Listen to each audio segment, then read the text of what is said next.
Hello everyone, welcome to Chetan Bharat learning. इस class में हम द गुप्ता एज करेंगे। बच्चे, इस पीरियड को the golden period of Indian history भी बोला जाता है या classical as of Indian history भी बोला जाता है। सबसे पहले तो सवाल उठता है कि इसे गोल्डन एज क्यों बोला जाता है।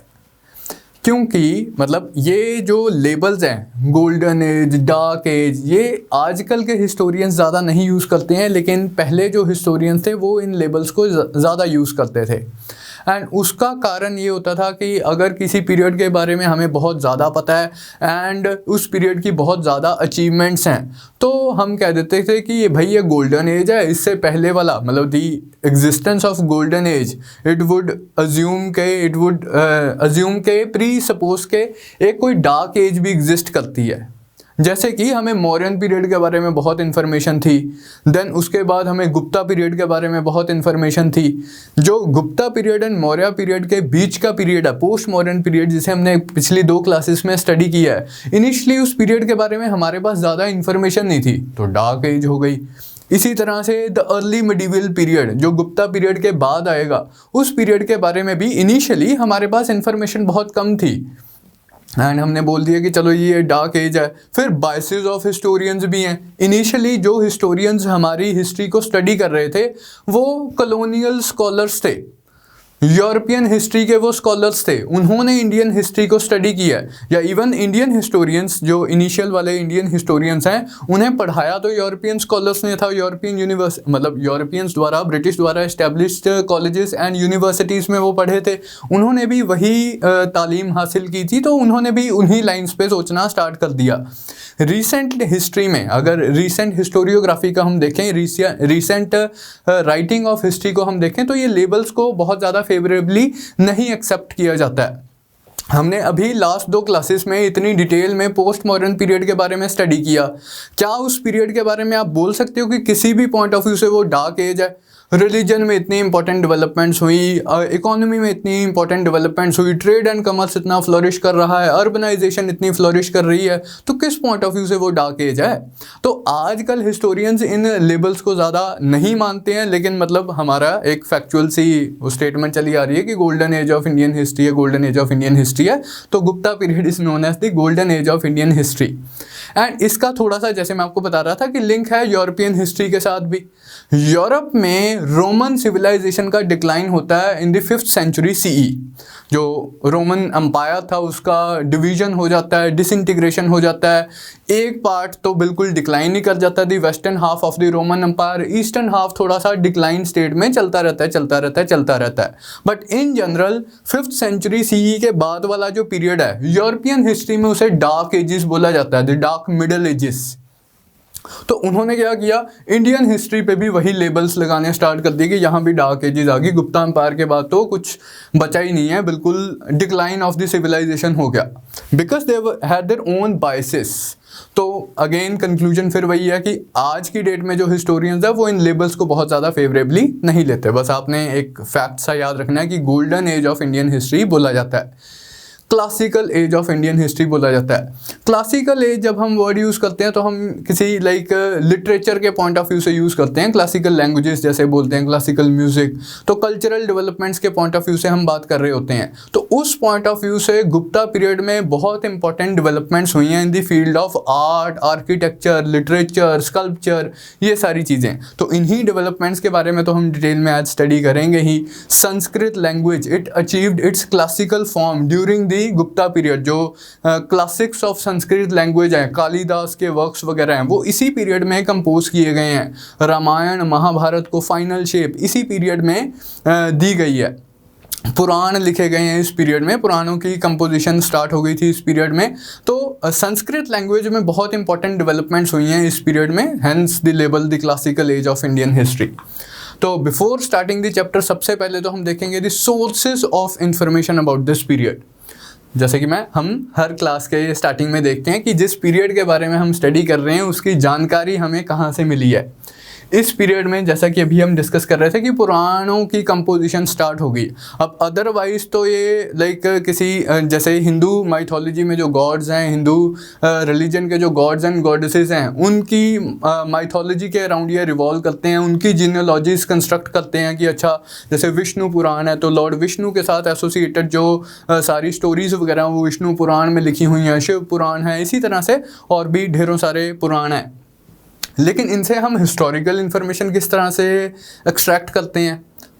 In the initial portion of Purana जो जीनियोलॉजीज कंस्ट्रक्ट की होती हैं वो माइथोलॉजिकल जीनियोलॉजीज हैं कि एक ये राजा था, एक ये राजा था। लेकिन मतलब ये जो लिस्ट है, एक राजा ने ऐसे किया, फिर उसका बेटा ये था, फिर उसका बेटा ये था, ये जो लिस्ट है नीचे आते आते एक्चुअल राजाओं की डिस्क्रिप्शन भी देती है। तो पुराणों से हमें इस पीरियड के बारे में इंफॉर्मेशन मिलती है।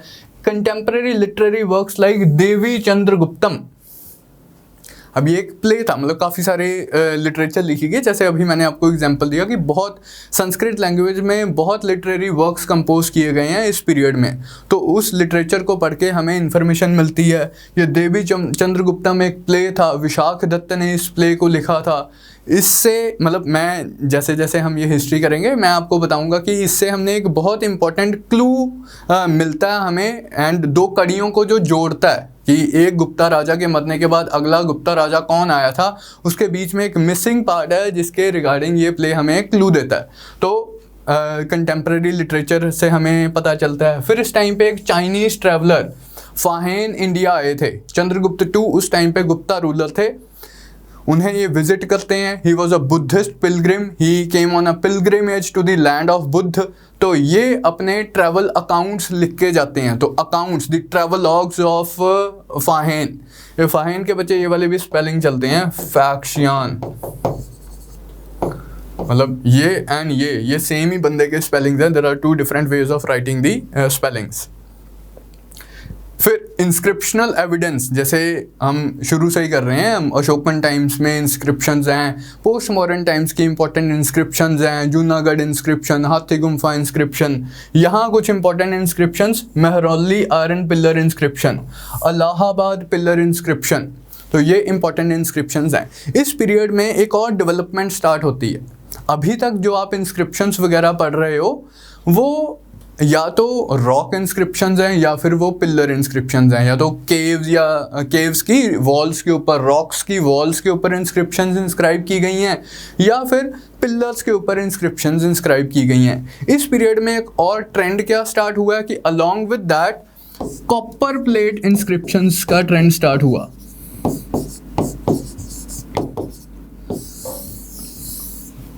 जैसे दामोदरपुर कॉपर प्लेट इंस्क्रिप्शन है, गुप्ता रूलर हैं कुमार गुप्त, उनके टाइम की दामोदरपुर कॉपर प्लेट इंस्क्रिप्शन है कि लाइक कॉपर प्लेट्स के ऊपर उन्होंने कुछ इंस्क्राइब किया हुआ है, instead of a rock face या इंस्टेड ऑफ अ पिलर के कॉपर की छोटी सी प्लेट के ऊपर इंस्क्राइब किया हुआ है, या ग्रुप ऑफ प्लेट्स के ऊपर कुछ इंस्क्राइब किया हुआ है। एक्चुअली मतलब ऐसी वाली इंस्क्रिप्शंस क्यों पॉपुलर हुई as compare to the earlier trend? Walls wools पे भी लिख रहे थे। अब इनकी पॉपुलैरिटी का क्या कारण था? ये वो पीरियड था जब प्रैक्टिस ऑफ लैंड ग्रांट्स धीरे धीरे एक्सपैंड कर रही थी। हमने कल की क्लास में देखा था, या पोस्ट मौर्यस वाली क्लास में देखा था, पहली या दूसरी में, कि सतवाहनास ने टैक्स फ्री लैंड ग्रांट्स की प्रैक्टिस स्टार्ट की थी कि ब्राह्मण्स को टैक्स फ्री लैंड ग्रांट्स दिए जाएंगे। अब इन लैंड ग्रांट्स का कोई रिकॉर्ड भी मेंटेन करना पड़ेगा, तभी तो बंदा क्लेम कर सकता है। जब राजा के ऑफिशियल्स आएंगे टैक्स कलेक्ट करने के लिए, तो बंदे के पास कोई सबूत भी होना चाहिए कि मुझे राजा ने लैंड ग्रांट दी हुई है, मैंने टैक्स नहीं देना, एंड मैं आगे लोगों से लेकिन रेंट वगैरह कलेक्ट कर सकता हूँ। तो उसका एक रिटन रिकॉर्ड मेंटेन किया जाता था in the form of these copper plate inscriptions. मतलब this was one of the most popular means in of maintaining those records. तो ढेरों सारी कॉपर प्लेट इंस्क्रिप्शंस भी मिलती हैं हमें इस पीरियड की, एंड इन्हीं इंस्क्रिप्शंस को पढ़ के हमें लैंड ग्रांट्स की डिटेल के बारे में भी पता चलता है कि लैंड ग्रांट्स मतलब क्या चीज़ें दी जाती थी when the land was granted to a Brahmin. क्या उसके एडमिनिस्ट्रेटिव राइट्स भी दिए जाते थे, या सिर्फ कंट्रोल ओवर लैंड ही दिया जाता था? क्या जुडिशियल राइट्स भी दिए जाते थे या नहीं दिए जाते थे? तो काफ़ी इंफॉर्मेशन मिलती है हमें इन लैंड ग्रांट्स इंस्क्रिप्शन से। फिर गुप्ता क्वाइनेज, हमने जैसे इंडो ग्रीक्स के बारे में मैंने आपको बताया था कि काफ़ी सारे इंडो ग्रीक्स राजाओं के बारे में हमें कॉइनेज के थ्रू पता चलता है। तो so is true about Gupta coins as well. ढेरों सारे गुप्ता कॉइन्स मिले हैं, गोल्ड कॉइन्स मिले हैं, सिल्वर कॉइन्स मिले हैं, कॉपर कॉइन्स भी मिले हैं। Gold and silver are more numerous. अब इन कॉइन्स से एक तो वो इंडो ग्रीक राजाओं वाली बात होगी कि राजा का नाम पता चला। फिर गुप्ता रूलर्स अपने रीन के इम्पोर्टेंट इवेंट्स भी कमेमोरेट करते थे स्पेशल कॉइन्स इशू करके। फॉर एग्जांपल गुप्ता रूलर थे चंद्रगुप्त वन, उनकी मैरिज होती है लिच्छवी क्लैन की प्रिंसेस के साथ। अब इस मैरिज को कमेमोरेट करने के लिए वो स्पेशल कॉइन्स इशू करते हैं। समुद्रगुप्त अश्वमेध यज्ञ परफॉर्म करते हैं, इस इवेंट को कमेमोरेट करने के लिए वो स्पेशल अश्वमेध टाइप कॉइन्स इशू करते हैं। तो हमें इवेंट्स के बारे में भी पता चलता है गुप्ता कॉइन से। फिर अगेन कुछ मिसिंग कड़ियों को जोड़ने का भी काम करते हैं गुप्ता कॉइन्स, वो मैं आपको बताऊंगा। मतलब गुप्ता कॉइन्स एंड ये देवी चंद्रगुप्तम का एक रोल है एक मिसिंग कड़ी को ढूंढने में, उसकी हम डिस्कशन करेंगे। इंटरेस्टिंग है वो story. Contemporary Dharmashastra literature, society के बारे में इंफॉर्मेशन लेनी हो तो हम देख रहे हैं पिछले टाइम्स में भी हमने धर्मशास्त्र लिटरेचर, मनुस्मृति, यज्ञवल्क्य स्मृति जो कि पोस्ट मॉडर्न टाइम्स में कंपोज की गई थी, उनसे हमने काफ़ी इंफॉर्मेशन डिराइव की थी। इस पीरियड में एडिशनल धर्मशास्त्र लिटरेचर लिखी गई है, नारद स्मृति लिखी गई है। एंड पुरानी वाली जो स्मृतियाँ हमारी मनुस्मृति, यज्ञवल्क्य स्मृति, इन स्मृतिज के ऊपर कमेंट्रीज वगैरह लिखी गई हैं। तो इस धर्मशास्त्र लिटरेचर को पढ़ के भी हमें social conditions of the times के बारे में पता चलता है। तो ये सारे हमारे सोर्सेज ऑफ इंफॉर्मेशन है रिगार्डिंग दी गुप्ता पीरियड। अब हम पॉलिटिकल इवेंट्स पे आते हैं, थोड़ा सा डिस्कशन करते हैं कि गुप्ता रूलर्स के बारे इंपॉर्टेंट इवेंट्स वगैरह क्या थे जो डिफरेंट गुप्ता रूलर्स के टाइम पे हुए हैं। सबसे पहले तो फाउंडर ऑफ गुप्ता डायनेस्टी आप याद रखेंगे वो श्रीगुप्त, महाराज श्रीगुप्त करके टाइटल आता है रॉयल जीनोलॉजीज में। He is regarded as the founder of the Gupta dynasty and he was succeeded by Ghatotkacha. लेकिन इन दोनों ही रूलर्स के बारे में, इवन दो इनके टाइटल है महाराज, लेकिन इन रूलर्स के बारे में हमारे पास कोई ज़्यादा इंफॉर्मेशन नहीं है।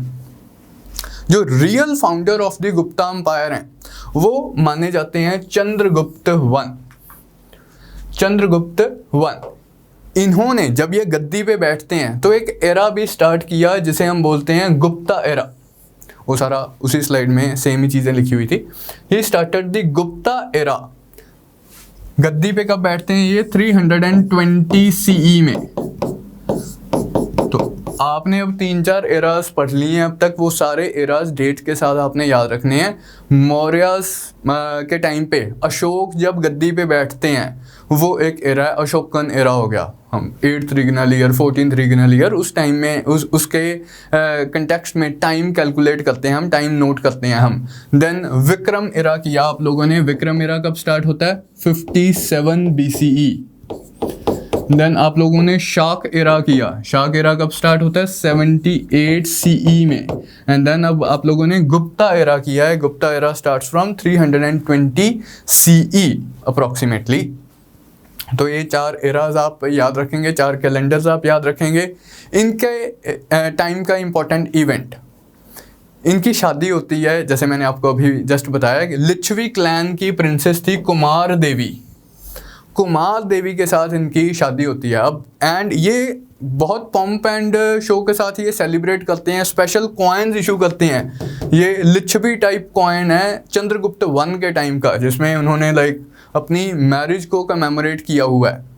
अब इसकी सिग्निफिकेंस क्यों है कि इतना पॉम्प एंड शो के साथ, मतलब क्यों इतना बढ़ चढ़ के बता रहे हैं कि जी हाँ मेरी शादी हो गई है। लिच्छवी प्रिंसेस वाले कॉइन्स भी इशू हुए हैं स्पेशल, जिसमें सिर्फ लिच्छवी प्रिंसेस का ही लेजेंड है। लिच्छवी थे क्षत्रिय क्लैन, क्षत्रिय वर्ण से बिलोंग करते थे। गुप्त ये वैश्य क्लैन से बिलोंग करते थे, वैश्य वर्ण से बिलोंग करते थे। तो उन्होंने अपनी प्रेस्टीज एनहांस की है बाय मैरिंग इनटू दी जो कंटेम्प्रेरी सोशल नॉर्म्स के हिसाब से हायर वर्ण में इन्होंने शादी की है। तो they tried to enhance their prestige by this matrimonial alliance and made a display of this matrimonial alliance. इन्होंने मतलब इस मैरिज के कंटेक्स्ट में तो कॉइन्स इशू किए ही हैं, इवन जो इनके बेटे थे Samudragupta, he was known as Lichchhavi duhitra, the grandson of Lichchhavis. Lichchhavi जो इसके नाना हुए वो तो लच्छवी क्लैन के ही राजा हुए ना, ही वॉज नोन एज लच्छवी दुहित्र, जो इनके बेटे थे समुद्रगुप्त। तो ये आपने बातें ध्यान में रखनी है रिगार्डिंग चंद्रगुप्त वन। अब हम आते हैं नेक्स्ट गुप्ता रूलर पे, समुद्रगुप्त। जो रॉयल गुप्ता जीनोलॉजीज हैं, जो लाइक रॉयल अकाउंट्स हैं कि कौन राजा बना, उसके फादर कौन थे, उसके पहले कौन राजा था, उसके हिसाब से तो चंद्रगुप्त के बाद नेक्स्ट जो रूलर आते हैं समुद्रगुप्त आते हैं। लेकिन हमें कुछ कॉइन्स मिले हैं कच्छगुप्त के नाम से, जो हमें दर्शाते हैं कि शायद ये डिस्प्यूटेड सक्सेशन रहा होगा, शायद कोई वॉर ऑफ सक्सेशन हुआ होगा between Kachagupta and Samudragupta, and ultimately Samudragupta would have established his control over the empire. तो शायद ये डिस्प्यूटेड सक्सेशन है, इसके बारे में कोई एग्जैक्ट इन्फॉर्मेशन नहीं है। कच्छगुप्त नाम के एक रूलर का रेफरेंस मिलता है हमें कुछ सोर्सेज ऑफ इंफॉर्मेशन से, बट जो अल्टीमेटली गद्दी पे बैठते हैं Samudragupta. Now Samudragupta is known for his conquest. Indian history में he is known as Napoleon of India. Historian थे, ब्रिटिश हिस्टोरियन थे वी.ए. स्मिथ, विंसेंट स्मिथ, वो समुद्रगुप्त को बोलते हैं नेपोलियन ऑफ इंडिया। लाइक जब उन्हें इनकी कंक्वेस्ट के बारे में पता चलता है। इनकी कंक्वेस्ट की इंफॉर्मेशन के लिए हमारे पास जो बेस्ट सोर्स है वो है इलाहाबाद प्रशस्ति। हमने इस इंस्क्रिप्शन के बारे में किया था कि जिस पिल्लर के ऊपर अशोक ने अपनी इंस्क्रिप्शन लिखी हुई है, उसी पिल्लर के ऊपर समुद्रगुप्त ने भी अपनी प्रशस्ति, अपनी यूलॉजी, अपनी इंस्क्रिप्शन इंस्क्राइब करवाई हुई है। ये जो इंस्क्रिप्शन है दिस वॉज कंपोज्ड बाय, अब इसके कंटेक्स्ट में कुछ फैक्चुअल इंफॉर्मेशन इंपॉर्टेंट है, this was composed by his court poet Hari Sen. And goes without saying कि ये संस्कृत में लिखी गई इंस्क्रिप्शन है। अब जो भी इंस्क्रिप्शंस वगैरह हैं वो संस्कृत में ही लिखी जाएंगी। वो ट्रेंड स्टार्ट हो गया जूनागढ़ इंस्क्रिप्शन के बाद से। अशोक ने लिखी हैं जो पाली पुली में लिखी हैं इंस्क्रिप्शन, या सॉरी प्राकृत में लिखी हैं। तो this was composed by his court poet Hari Sen, जो कि इसके कुमार अमात्या भी थे, हाई रैंकिंग ऑफिसर भी थे, महासंधि विग्रही का, minister of war and peace भी थे, मिनिस्टर ऑफ जस्टिस भी थे। तो ये आप फैक्ट याद रखेंगे। अब इस इंस्क्रिप्शन से हमें इंफॉर्मेशन क्या मिलती है कि किस तरह की conquest, why he was known as Napoleon of India. तो आप ये मैप थोड़ा सा ध्यान से देखिए। ये अप्रॉक्सीमेटली समुद्रगुप्त के रेन के टुवर्ड्स द एंड ये वाला मैप होल्ड करता है। जो core of the Gupta region था वो तो था इंडो जेंजेटिक प्लेन्स, जो प्रॉपर जेंजेटिक प्लेन्स है। That was the core area of the Gupta territory, जहाँ गुप्ताज अपना डायरेक्ट कंट्रोल मेंटेन करके रखते थे। फिर समुद्रगुप्त यहाँ नॉर्थ वेस्ट वाले रीजन में काफ़ी मिलिट्री एक्सपीडिशंस वगैरह करते हैं, इस कंट्रोल को भी वो काफ़ी ज़्यादा एक्सटेंड करते हैं एंड अपना डायरेक्ट कंट्रोल इस रीजन में एक्सटेंड करते हैं। फिर south India southern expedition is linked with Samudragupta. कहा जाता है कि he went as far as Kanchipuram, Kanchipuram तक वो जाते हैं एंड इस रीजन के राजाओं को हरा के आते हैं। Now what he did after all this conquest is important. Samudragupta ऐसा नहीं करते हैं कि जिस जिस रूलर को हराया उस रूलर का एरिया गुप्ता एम्पायर में डायरेक्टली शामिल कर लिया। आप ये देख रहे हो कि सिर्फ इस एरिया को डार्क पिंक में शेड किया गया, बाकी एरिया इनडायरेक्ट गुप्ता एम्पायर का पार्ट था। कि यहाँ के जो रूलर्स थे वो गुप्तास को अपने सुजरेन पावर तो मानते थे, सुपीरियर पावर तो मानते थे, उनको एम्परर कह के तो रेफर करते थे, लेकिन as such directly controlled by Guptas नहीं थे। अब कुछ केसेस में यहाँ भी वेरिएशन है। कुछ केसेस में राजाज वर सपोज टू पे, जो ट्राइब्यूटरी राजाज हैं, दे वर सपोज टू पे एनुअल ट्राइब्यूट कि दिवाली पे गिफ्ट आ जाना चाहिए, बस इतना है, होली पे गिफ्ट आ जाना चाहिए। एंड आप जब भी प्रोनाउंस किया जाएगा, आपका लाइक कोई अनाउंसमेंट्स वगैरह की जाएंगी, तो आप ये एक्सेप्ट करोगे कि हम इस गुप्ता रूलर के इन्फीरियर रूलर्स हैं कि एंड गुप्ता रूलर हमारा सीनियर सुपीरियर लॉर्ड है। एक केस में तो जैसे नॉर्थ वेस्ट के जो रूलर्स थे वो they were suppose to do this. South India में तो उसने ये भी नहीं किया। उसे पता था कि यार कि अब मैं मुश्किल से साउथ इंडिया गया हूँ, मैं आया हूँ इतनी सारी फौज लेके, तो मैंने इनको हरा दिया है, कल को मैं वापस चला जाऊँगा, it would be impossible for me to maintain control over south India. तो इसने बस एक ही चीज़ डिमांड की है कि बस आप मान लो कि मैं आपका सुपीरियर हूँ, आप मेरे को एनुअल ट्रिब्यूट भी ना दो, क्योंकि पता है कि जब मैं वापस चला जाऊंगा कौन ही देने आएगा ट्रिब्यूट, कहाँ ही ये देंगे ट्रिब्यूट, अनलेस मैं दोबारा इनके ऊपर अटैक करूंगा। दोबारा अटैक करने का कोई फ़ायदा नहीं है, पैसा ही वेस्ट हो रहा है। तो बस उनसे एक्सेप्ट करवा लेते हैं कि भाई मैं सुपीरियर आ जाऊँ, तुम इन्फीरियर आ जाओ, तो बस इतने से मैं खुश हूँ, जा रहा हूँ मैं। तो इस तरह से multiple degrees of control exist करते थे with in the Gupta dominions. कहीं डायरेक्ट कंट्रोल है, कहीं ट्राइब्यूट पेइंग फ्यूडेटरी किंग्स हैं, कहीं सिर्फ सुपीरियोरिटी इज एक्नॉलेज्ड, बस सिर्फ इतना ही हो रहा है। तो मल्टीपल डिग्रीज ऑफ कंट्रोल वगैरह थे। फिर इलाहाबाद इंस्क्रिप्शन हमें बताती है कि लाइक समुद्रगुप्त पोम्स वगैरह भी कंपोज करता था and he was known as Kaviraja. Kaviraja का टाइटल देती है इलाहाबाद इंस्क्रिप्शन इसे। He was fond of playing veena, जो वीणा प्ले करने के शौकीन थे। He was a follower of Vaishnavism but he was tolerant of the other creeds. अब इसके बारे में हमें पता चलता है कि ही पेट्रोनाइज, मतलब कहाँ से पता चलता है, इंस्क्रिप्शन ही हमें बता रही है कि ही पेट्रोनाइज बुद्धिस्ट स्कॉलर वासुबंधु। एक बार इनके टाइम की इवेंट है कि श्रीलंका के रूलर मेघवर्मन इनसे रिक्वेस्ट करते हैं कि मुझे बोध गया में एक मोनास्ट्री बनानी है, एक बड़ा सा भव्य मंदिर बनाना है, एंड जो श्रीलंका के मॉन्क्स बोध गया पिलग्रिमेज के लिए आते हैं उनके लिए मेरे को कुछ फैसिलिटीज़ वगैरह डेवलप करनी है बोध गया में। तो ये परमिशन दे देता है कि मेरे को क्या ऑब्जेक्शन हो सकती है, आप अपना बना सकते हो बोध गया में। ही हिमसेल्फ वॉज अ भगवता, he himself was a follower of Vaishnavism, but he granted the permission to build a monastery to Meghvarman, who was the ruler of Sri Lanka. तो इस तरह से ये इंपॉर्टेंट इवेंट्स है समुद्रगुप्त के बारे में।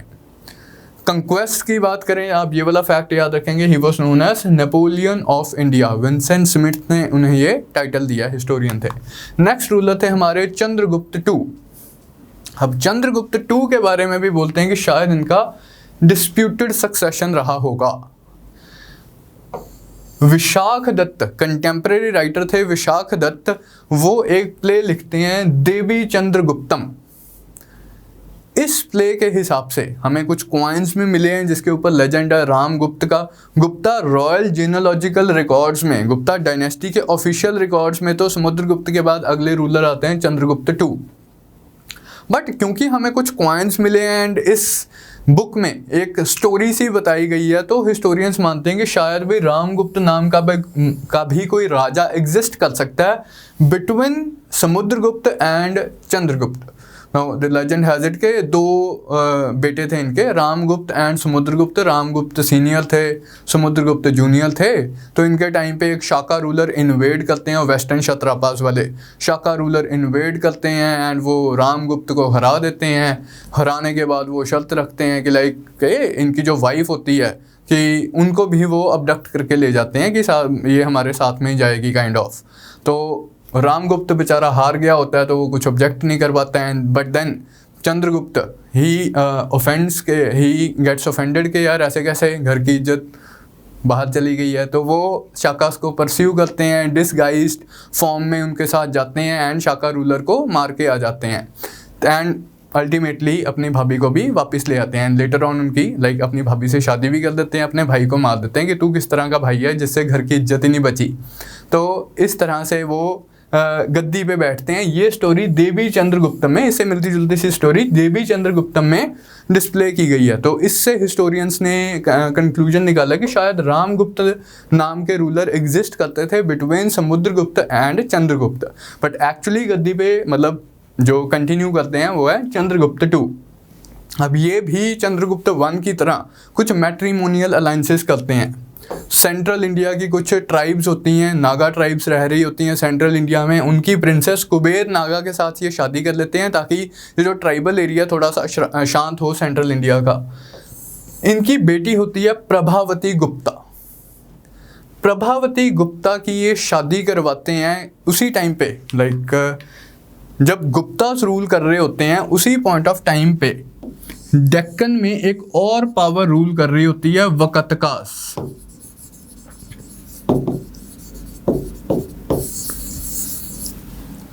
तो जब मैं गुप्ता एज की बात कर रहा हूं तो I am talking both of the Gupta kingdom as well as the Vakataka kingdom. Gupta ज़्यादा पावरफुल थे, ज़्यादा ओवरबेयरिंग थे, ज़्यादा बड़ा एम्पायर था, लेकिन आपने हमेशा ध्यान में रखता है कि जब हम गुप्ता एज, गुप्ता पीरियड की बात करते हैं तो तब गुप्ताज भी एग्जिस्ट कर रहे थे, वकतकास भी एग्जिस्ट कर रहे थे।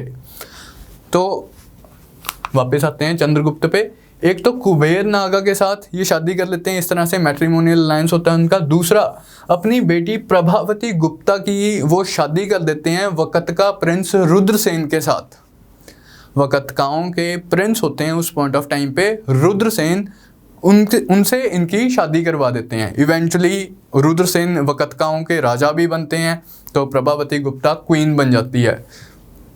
लेकिन उनका बहुत छोटा सा रीन होता है, बहुत छोटी उम्र में उनकी डेथ हो जाती है। उसके बाद Prabhavati Gupta political power exercise करती है। मतलब इसके जो बेटे होते हैं वो छोटे होते हैं, तो अपने बेटों के बिहाफ पे, बेटों की ये रीजेंट बन जाती है। तो रुद्रसेन के टाइम पे एंड उसके 2 बेटों के टाइम पे Prabhavati Gupta political power exercise करती है वकतका किंगडम में। सो कहने का मतलब ये कि मैट्रिमोनियल अलायंसेस से, चाहे मतलब अपनी बेटी की शादी की है, तब भी गुप्तास का कंट्रोल बना है इस रीजन में। एंड वकतकास की मदद से इवेंचुअली चंद्रगुप्त 2 के टाइम का सबसे इंपॉर्टेंट इवेंट क्या है, मिलिट्री कंक्वेस्ट के पॉइंट ऑफ व्यू से बात करें, destruction of power of Shakas. वापस आते हैं इसी मैप पे। ओवर हेयर वेस्टर्न क्षात्रापास या शाकास, जिनके बारे में हमने लास्ट क्लास में बात की थी पोस्ट मॉडर्न पीरियड में, वो अभी भी यहाँ कंटिन्यू कर रहे हैं उज्जैन, जूनागढ़, काठियावाड़ वाले रीजन में। इनकी पावर को डिस्ट्रॉय किया गया है during the time of Chandragupta 2। ये वकतकास के साथ अलायंस करके, पॉलिटिकल अलायंस करके, जिसे इवेंचुअली मैट्रिमोनियल अलायंस में कन्वर्ट कर दिया जाता है, इनके साथ अलायंस करके वेस्टर्न क्षत्रापास को डिफीट कर देते हैं। एंड ये जो पूरा रीजन होता है, उज्जैन वाला रीजन, ये गुप्तास के कंट्रोल में आ जाता है। Ujjain was given the status of the second capital. First capital मतलब जो मेन जो capital of the Gupta empire was Pataliputra, लेकिन Ujjain had the status of second capital after the conquest of Shakas during the time of Chandragupta 2। Shakas को हराने के बाद ये अश्वमेध यज्ञ भी परफॉर्म करते हैं एंड साकारी टाइटल अज्यूम करते हैं। इनका टाइटल है Shakari, meaning destroyer of the Shakas. अब इसका कॉन्सिक्वेंस क्या हुआ? शाकास को तो हरा दिया, उज्जैन सेकंड कैपिटल बन गया, गुजरात वाला रीजन के ऊपर कंट्रोल एस्टेब्लिश हो गया। इसके 2 फोल्ड कॉन्सिक्वेंसेज आए। एक तो मतलब आपको मैंने बताया कि उज्जैन सेकंड कैपिटल बन गया एंड उस टाइम पे कल्चरल एक्टिविटीज़ का हब था उज्जैन, तो काफ़ी सारी कल्चरल एक्टिविटीज़ वगैरह प्रमोट होती हैं बिकॉज ऑफ दिस। दूसरा है boost to trade and commerce. हमने लास्ट क्लास में देखा था कि ये जो वेस्टर्न सी बोर्ड है, गुजरात वाला पूरा रीजन ही है जहाँ भारुच पोर्ट है, तो यहाँ से बहुत सारा एक्सपोर्ट हो रहा था, यहाँ से बहुत सारा फॉरेन ट्रेड वगैरह हो रहा था। तो now that the power of Shakas was destroyed in Gujarat, तो यहाँ से जो ट्रेड हो रहा था उसे भी गुप्तास कंट्रोल करना स्टार्ट करते हैं।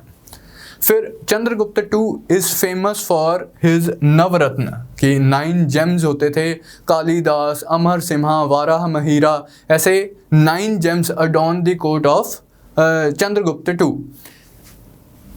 मेहरौली आयरन पिलर, आपको सोर्सेस में मैंने बताया था, मेहरौली आयरन पिलर है दिल्ली में।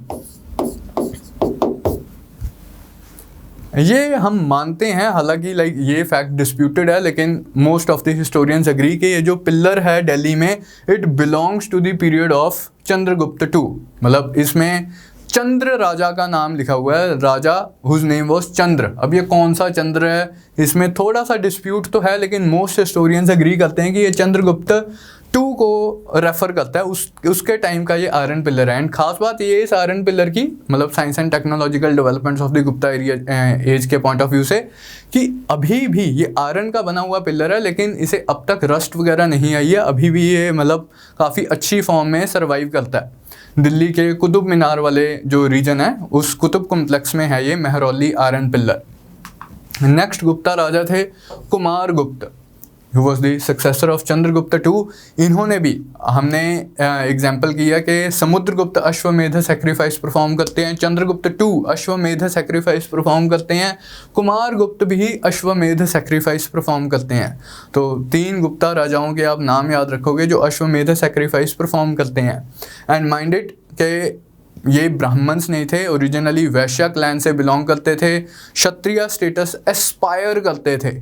तो काफ़ी सारे मतलब इन्होंने रॉयल जीनोलॉजीज अपनी इस तरह से रिकन्स्ट्रक्ट करवाई हैं। Now Brahmans also played a very important role in legitimising their rule. इन्होंने ब्राह्मण्स को बहुत सारी लैंड ग्रांट्स दी हैं एंड मतलब उन सेक्रीफाइसेस के थ्रू, इन सेक्रीफाइसेस के थ्रू जो दान एंड दक्षिणा दी जाती है, इन रिटर्न ब्राह्मण्स ने इनके रूल को लेजिटिमाइज करने की भी कोशिश की है कि इन्हें क्षत्रिय स्टेटस इनका इन्वेंट किया गया इस तरह से कि रिकॉर्ड्स में।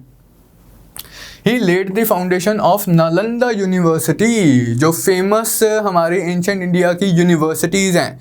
मैंने पहले मेंशन किया था तक्षशिला यूनिवर्सिटी, महाजनपद वाले पीरियड में Takshashila became a centre of learning in Gandhara.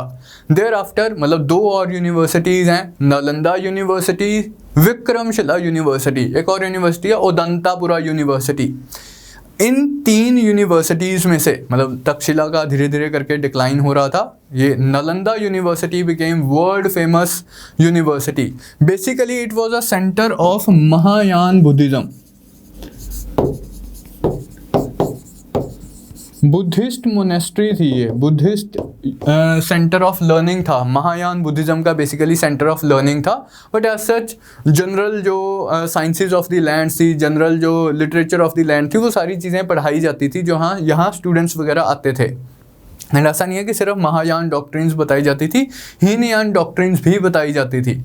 एक चाइनीज़ ट्रेवलर है हुएन सांग, वो पोस्ट गुप्ता पीरियड में, अर्ली मिडिवल पीरियड में हर्षवर्धन के टाइम पे इंडिया विजिट पे आता है, नालंदा यूनिवर्सिटी जाता है, स्पेसिफिकली मेंशन करता है कि भाई यहाँ पर हीनयान एंड महायान दोनों ही डिनोमिनेशंस के मॉन्क्स इकट्ठे रहते हैं, इकट्ठे पढ़ते हैं। महायान मॉन्क्स ज़्यादा हैं, जो टीचर्स वगैरह हैं वो सारे महायान हैं, लेकिन ऐसा नहीं है कि बिल्कुल एक हार्ड कोर डिवीजन सी हुई है कि ये तो तुम्हारा है, ये हमारा है, ये इस सेक्ट के लोगों का मंदिर है, ये इस सेक्ट के लोगों का गुरुद्वारा, ऐसा नहीं है। सेम यूनिवर्सिटी, दो it was dominated by the Mahayana scholars, but Hinayana वाले स्कॉलर्स भी यहाँ पर पढ़ते थे। तो नालंदा यूनिवर्सिटी की फाउंडेशन रखी गई है गुप्ता पीरियड में। फाहेन नहीं मेंशन करता क्योंकि तब तो थी ही नहीं, कुमारगुप्त मेंशन करता है, इस्टेब्लिश करता है, फाउंडेशन रखता है नालंदा यूनिवर्सिटी की। फिर विक्रमशिला एंड उदंतापुरा जो यूनिवर्सिटीज़ हैं, ये पोस्ट गुप्ता पीरियड में, अर्ली मिडिवल पीरियड में इनकी फाउंडेशन रखी गई है। पाल डायनेस्टी है बंगाल की, वो इन यूनिवर्सिटीज़ को प्रमोट करती है। He was the worshipper of lord Karthikeyan. पूरे एंशिएंट हिस्ट्री में एक ही मतलब बंदा है जिनका रेफरेंस आता है इस तरह से कि लॉर्ड कार्तिकेयन की वर्शिप करते थे, तो इनका नाम, ये इंपॉर्टेंट फैक्ट है, आप याद रखेंगे। Kumaragupta was the worshipper of lord Kartikeyan. Towards the end of his reign क्या हुआ, सेंट्रल एशिया में एक ट्राइब थी हुन्स, एक सेंट्रल एशियन ट्राइब थी हुन्स, इनकी इन्वेजन स्टार्ट हो गई। एंड ऐसा नहीं है कि ये ट्राइब सिर्फ इंडिया के ऊपर ही अटैक कर रही थी। हुन्स नोमैड्स थे, सेंट्रल एशिया नोमैडिक ट्राइब थी, ये यूरोप की तरफ भी एक्सपैंड करते हैं। आपको मैंने बताया कि रोमन सिविलाइजेशन का डिक्लाइन हो गया। क्यों हो गया? Attack of Huns was the most important reason for the decline of Roman empire. उनके इंटरनल प्रॉब्लम्स की वजह से पहले डिसइंटीग्रेशन हो गया था, एंड जो western half of the Roman empire था, जो रोम में बेस था, वो तो लाइक कंप्लीटली वो ख़त्म ही हो गया, उसका डिक्लाइन ही हो गया। Reason being the attack of Hund's. वहाँ रोमन एम्पायर ख़त्म हुआ, यहाँ पर गुप्ता एम्पायर की वीकनिंग इन्होंने स्टार्ट कर दी। कुमारगुप्त के टाइम पे तो चलो फिर भी हुन्स इतने स्ट्रांग नहीं थे, तो गुप्ता एम्पायर सर्वाइव करता है। इनफैक्ट कुमारगुप्त की लड़ाई करते हुए डेथ हो जाती है, हुन्स के अगेंस्ट लड़ाई करते हुए इनकी डेथ हो जाती है। ही was succeeded by his son Skandagupta. Skandagupta के टाइम पे अगेन हुन इन्वेजन्स चलती हैं, लेकिन अभी गुप्ता एम्पायर काफ़ी स्ट्रॉन्ग है, तो वो इन इन्वेजन्स को टैकल कर लेता है। लेकिन Skandagupta was last of the strong Gupta rulers. इसके बाद जो गुप्ता रूलर्स आए हैं, लेटर गुप्ताज आए हैं, नाम उनके इंपॉर्टेंट नहीं है, लेटर गुप्ता रूलर्स जो आए हैं वो इतने ज़्यादा स्ट्रॉन्ग नहीं थे कि अपने एम्पायर को होल्ड टुगेदर कर सकते या हुन्स को इफेक्टिवली चैलेंज कर सकते।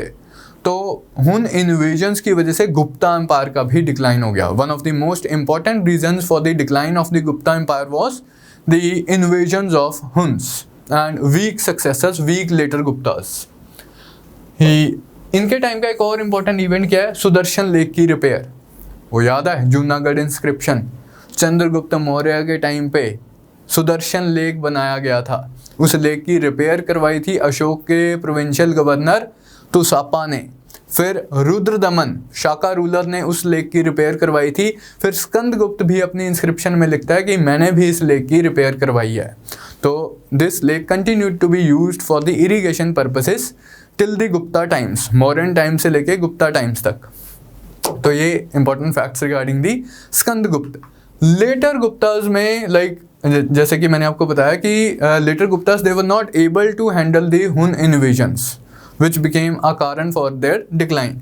इसके अलावा एक और इम्पॉर्टेंट कारण था, वो था rise of feudatories. Gupta empire की अभी नेक्स्ट स्लाइड्स में ही हम गुप्ता एडमिनिस्ट्रेशन के बारे में पढ़ेंगे। One of the most characteristic feature of Gupta administration या गुप्ता पॉलिटी वॉज डिसेंट्रलाइजेशन। कि ऐसा नहीं है कि पूरा एम्पायर सेंट्रलाइज था under the control of a king Mauryas की तरह। जैसे हमने समुद्रगुप्त के बारे में भी पढ़ा कि मोस्ट पावरफुल गुप्ता रूलर था, सबसे एक्सपेंशनिस्ट गुप्ता रूलर था, फिर भी जो उसका कोर टेरिटरी थी वो सिर्फ जेंजेटिक प्लेन्स वाला ही रीजन था। बाकी एरियाज में तो उसका इनडायरेक्ट कंट्रोल था कि ऐसे फ्यूडेटरी राजाज एग्जिस्ट कर रहे थे जो उसे एनुअली ट्रिब्यूट देते थे या सिर्फ घोषणा करते थे कि ये सीनियर है, हम जूनियर हैं। अब इस सिचुएशन में अगर सीनियर कमज़ोर हो जाए, जो सुपीरियर पॉलिटिकल पावर है वो कमज़ोर हो जाए, तो वो जो फ्यूडेटरी राजाज हैं उनका क्या रिस्पॉन्स होगा? वो अपनी इंडिपेंडेंस डिक्लेयर कर देंगे, वो ये घोषणा करनी बंद कर देंगे कि भाई तू सीनियर है, हम जूनियर हैं, तू सुपीरियर है, हम इन्फीरियर हैं। या वो दिवाली पे जो गिफ्ट भेजते थे वो गिफ्ट देने बंद कर देंगे।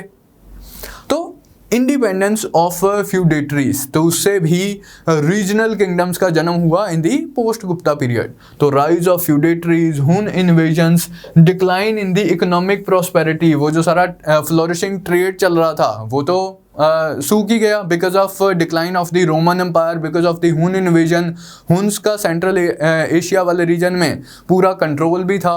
तो वो जो ट्रेड रूट्स थे, जो इंडिया से रोम फ्लोरिशिंग ट्रेड चल रहा था ऑन द ट्रेड रूट्स, वो ट्रेड रूट्स डिसरप्ट हो गए, मैरीटाइम ट्रेड भी डिसरप्ट हो गया। तो उसकी वजह से भी गुप्ता डिक्लाइन हो गया। तो fiscal crisis, rise of feudatories and Hun invasion, these were the three most important causes of the decline of Guptas.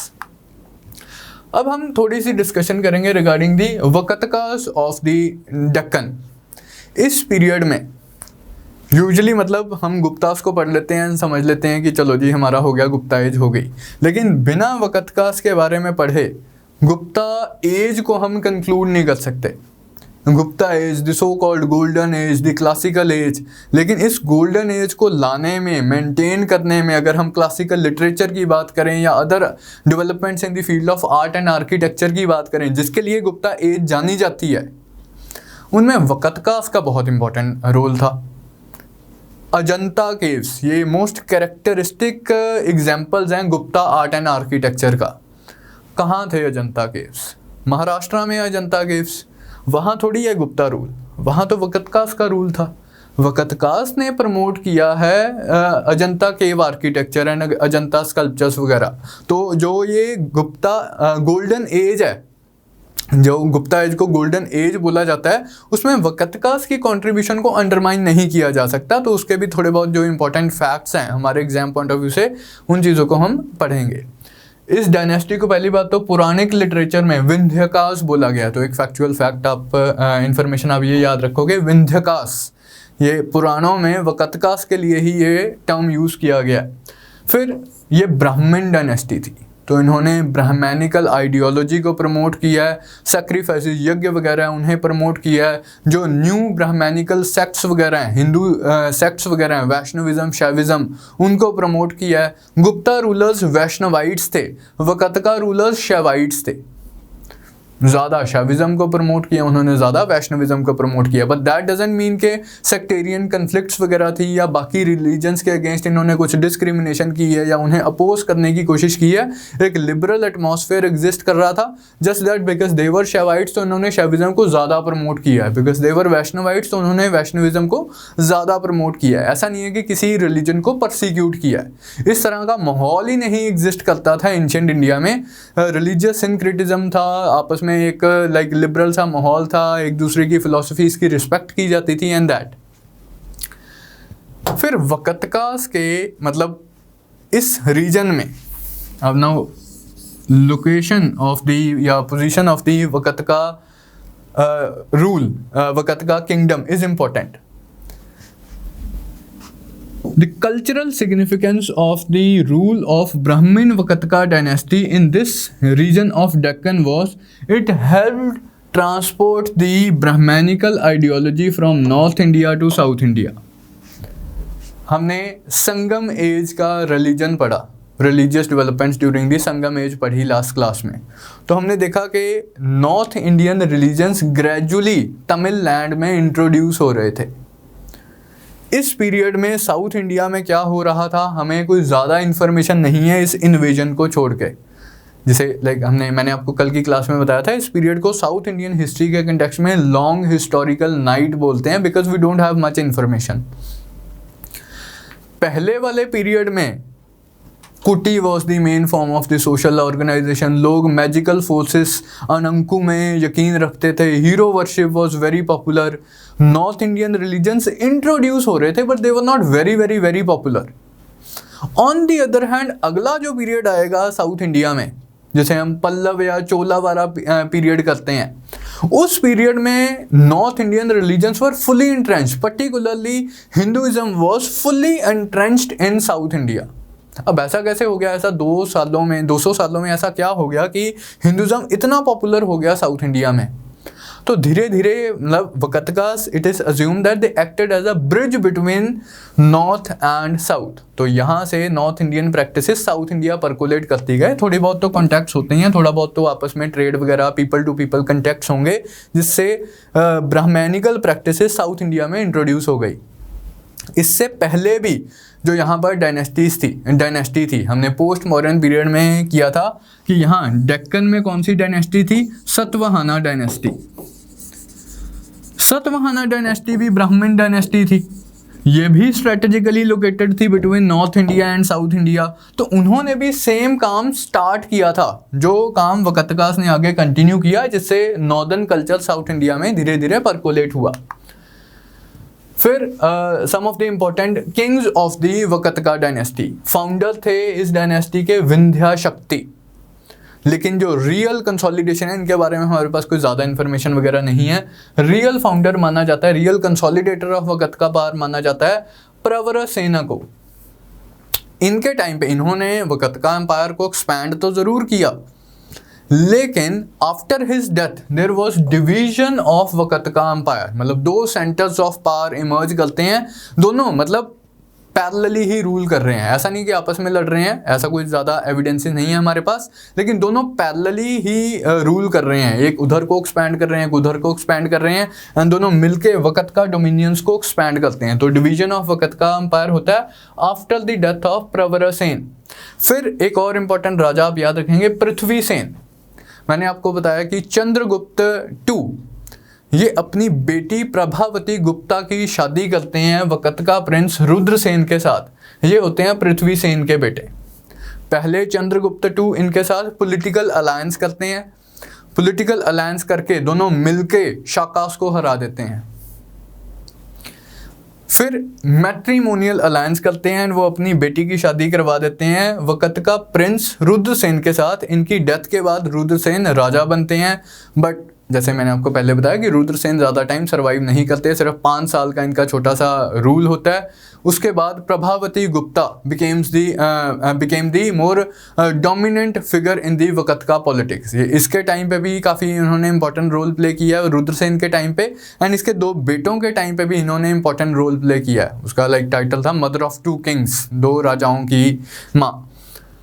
Last important ruler थे वक़्त का डायनेस्टी के हरिसेन, जो कि इस पीरियड के अराउंड रूल करते हैं। इसके बाद वक़्त का डायनेस्टी का डिक्लाइन स्टार्ट हो जाता है। रीजनल पास कम इनटू एग्जिस्टेंस, कहीं कदम्बाज आ जाते हैं कर्नाटका वाले रीजन में, कालाचूड़ी आ जाते हैं मालवा वाले रीजन में, या महाराष्ट्र मालवा वाला जो इंटरवीनिंग रीजन है, यशोधर्मन का राइज होता है। तो रीजनल किंगडम्स का राइज हो जाता है। उसकी वजह से वक़्त का डायनेस्टी का भी डिक्लाइन हो जाता है in the 6th century CE। तो ये पॉलिटिकल डेवलपमेंट्स ऑफ वक़्त का के केस में इतनी इन्फॉर्मेशन हमारे एग्जाम पॉइंट ऑफ व्यू से सफिशिएंट है। अब हम other aspects of Gupta age करते हैं कि एडमिनिस्ट्रेशन कैसी थी, सोसाइटी कैसी थी, इकोनॉमी कैसी की थी, आर्ट एंड आर्किटेक्चर के कंटेक्स्ट में क्या डेवलपमेंट्स हुई, तो उन एस्पेक्ट्स की हम डिस्कशन करते हैं। सबसे पहले बात करते हैं एडमिनिस्ट्रेशन की। First and foremost thing that you should remember about administration during the Gupta age in general was decentralization of power.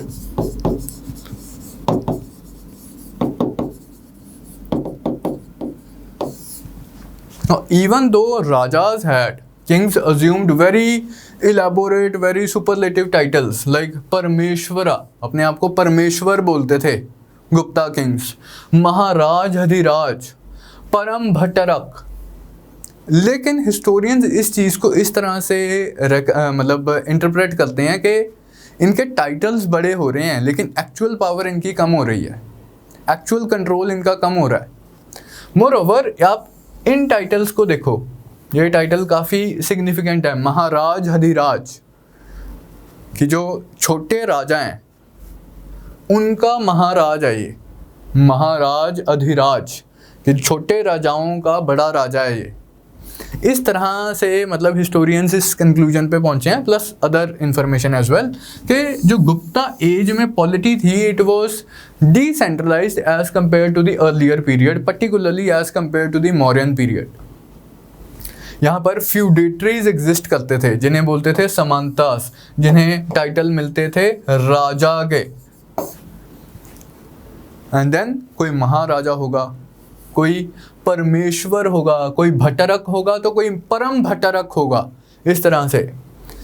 फिर गुप्ता किंग्स अपने आप को एक ये भी टेंडेंसी थी उनके टाइटल्स में, अपने आप को गॉड्स के इक्विवेलेंट भी मानते थे। तो कुछ इंस्क्रिप्शंस में they equated themselves with gods like Varuna या गॉड्स लाइक कुबेर जो कि धन का राजा है, धन का देवता है। तो गॉड्स के साथ भी इक्वेट करने की टेंडेंसी सी पाई गई है। तो ये सारी चीज़ें हमें ये बताती हैं कि वो टाइटल्स के थ्रू अपना डोमिनेंस, अपना रोब रुतबा प्रेजेंट करने की कोशिश करते थे, लेकिन रियल पावर में डिक्लाइन हुआ था during the Gupta age. The real monarchical power it decline during the Gupta period. Why? Because there was increasing dependence on feudatories. Even जो एडमिनिस्ट्रेटिव में भी बंदे थे, जो एडमिनिस्ट्रेटिव ऑफिशियल्स वगैरह भी थे, वो भी sort of hereditary offices establish हो गए थे कि एक राजा एक लोकल जगह का लोकल जगह का रूलर है जिसे टाइटल दिया हुआ है राजा, उसे इंडक्ट कर लिया जाएगा एडमिनिस्ट्रेशन में, एंड वो उसका बेटा अब उसी पोस्ट पे आगे भी कंटिन्यू करेगा।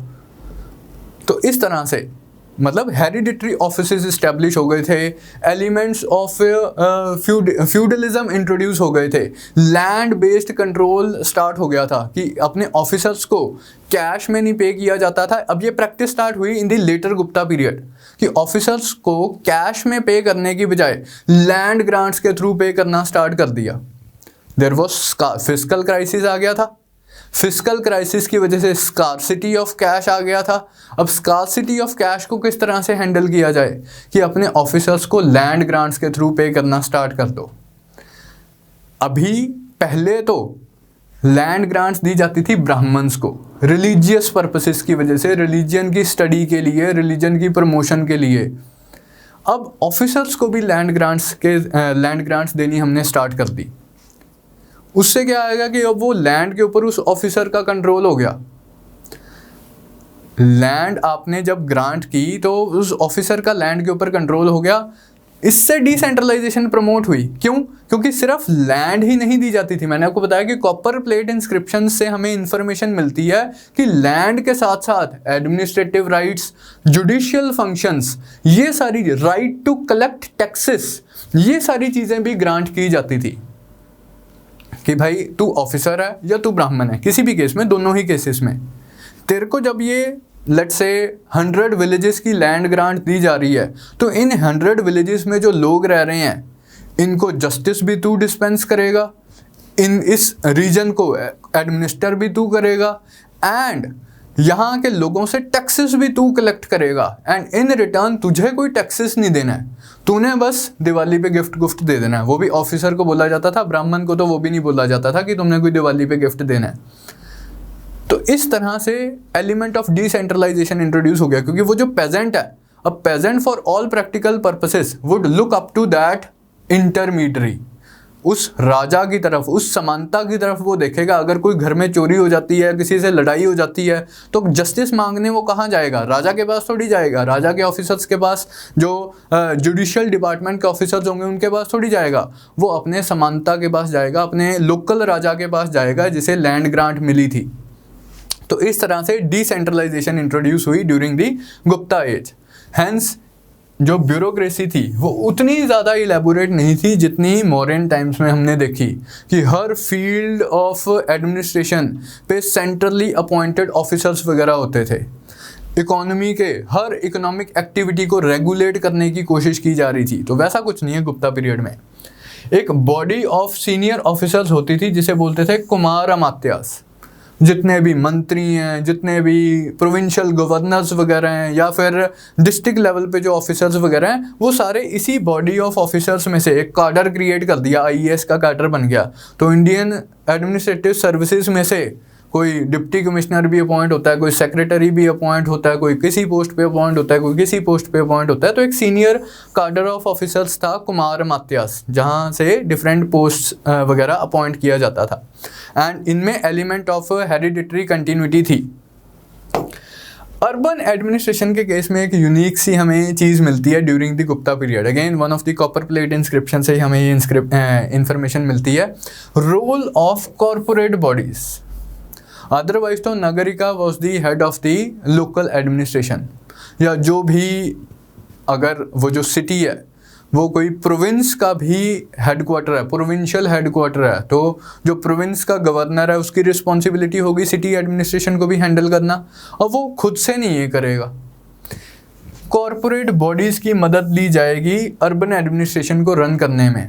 नाउ दीज कॉरपोरेट बॉडीज, जैसे लाइक एक कॉपर प्लेट इंस्क्रिप्शन में रेफरेंस आता है, अधिष्ठान अधिकरण, a body of a board of 5 members which would include उपरिका जो रॉयल ऑफिसर हो गया, देन नगर श्रेष्ठी जो सबसे बड़ा बैंकर ऑफ द सिटी है, नगर सत्थवाहा जो सबसे बड़ा कारवां ट्रेडर ऑफ द शहर है। तो इस तरह से जो मर्चेंट्स वगैरह हैं, या जो आर्टिसन बॉडीज़ के हेड्स हैं, या कुछ ट्रेडर्स ट्रेडिंग बॉडीज़ के जो हेड्स हैं, वो सब लोग इस काउंसिल का पार्ट होंगे, एंड वो मिलके, मतलब इनकी मदद से अर्बन एडमिनिस्ट्रेशन को रन किया जाएगा।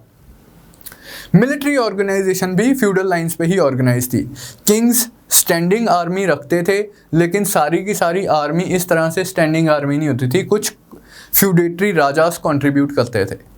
जब किसी राजा को बोला है कि चल तू भाई मैंने तुझे हरा दिया है लेकिन you can continue as a राजा, तो कई बार कंडीशन इम्पोज कर दी जाती थी, लेकिन अगर मेरी किसी और राजा के साथ लड़ाई हुई तो तू कंट्रीब्यूट करेगा मिलिट्री फोर्सेस, तो खुद मेरी हेल्प करेगा, तो खुद आएगा अपना मिलिट्री कंटिंजेंट लेके, हम मिलके दूसरे राजा के अगेंस्ट लड़ेंगे, ये तेरी ऑब्लिगेशन है। अगर तू नहीं करता तो फिर मैं तेरे को पनिश करूंगा इस बात के लिए। तो फ्यूडल सा मिलिट्री ऑर्गेनाइजेशन एस्टेब्लिश हो गया during this period, during the period of Guptas. Vertical division की अगर हम बात करें तो the empire was divided into provinces. Provinces were known as bhukti. Bhukti was headed by uparika viceroy. अब ये टर्म्स आप ध्यान में रखेंगे। Provinces were divided into districts known as Vishya and Vishyas were headed by Vishyapati. कई बार ईस्टर्न इंडिया में particularly कई बार तो डिस्ट्रिक्ट के नीचे सीधा विलेज लेवल ही आता था, लेकिन कई बार डिस्ट्रिक्ट और विलेज के बीच में एक इंटरमीडिएट लेवल भी आता था, विठीस। बहुत कम रेफरेंस मिलता है इस चीज़ का, सिर्फ ईस्टर्न इंडिया में ही इसका रेफरेंस है। तो vishayas they were divided into villages, villages were headed by gramika. तो हर लेवल पे जो ऑफिसर्स वगैरह हैं, चाहे किंग सेंट्रल लेवल पे है, ऊपरी का प्रोविंशियल लेवल पे है, विषयपति है, ग्रामिका, इन सब के पास सुप्रीम अथॉरिटी होती थी अपने एरिया में एडमिनिस्ट्रेशन रन करने की, जस्टिस डिस्पेंस करने की। दो रेगुलर कोर्ट्स वगैरह भी एग्जिस्ट करती थी, लेकिन लोग इनके पास भी आते थे to solve their judicial disputes. Gramika की अथॉरिटी में काफ़ी राइज होता है ड्यूरिंग दी गुप्ता पीरियड। ये जो लैंड ग्रांट्स दी जाती थी, ये लैंड ग्रांट्स ग्रामिका की सहमति के साथ ही दी जाती थी। मान लो किसी विलेज में किसी ब्राह्मण को लैंड ग्रांट देनी है, तो ग्रामिका की सहमति के साथ वो लैंड ग्रांट दी जाती थी। अगर ऊपरिका ने देनी है, किंग ने देनी है, तो थोड़ा सा पार्टिसिपेटिव गवर्नेंस का भी हमें एग्जाम्पल मिलता है यहाँ पे गुप्ता पीरियड में। Economy of the Gupta period की अब हम बात करते हैं। इसमें कुछ बेसिक सी बातें तो आपने ध्यान में रखनी है कि यहाँ पर decline of trade and commerce था। जो अर्बन इकोनॉमी, जो trade and commerce based economy हमने पोस्ट मॉडर्न पीरियड में पढ़ी है, वो गुप्ता पीरियड में उतनी ज़्यादा मतलब उस फॉर्म में नहीं एग्जिस्ट करती थी। यहाँ एग्रीकल्चर की इंपॉर्टेंस ज़्यादा थी, ट्रेड एंड कमर्स की इंपॉर्टेंस कम थी।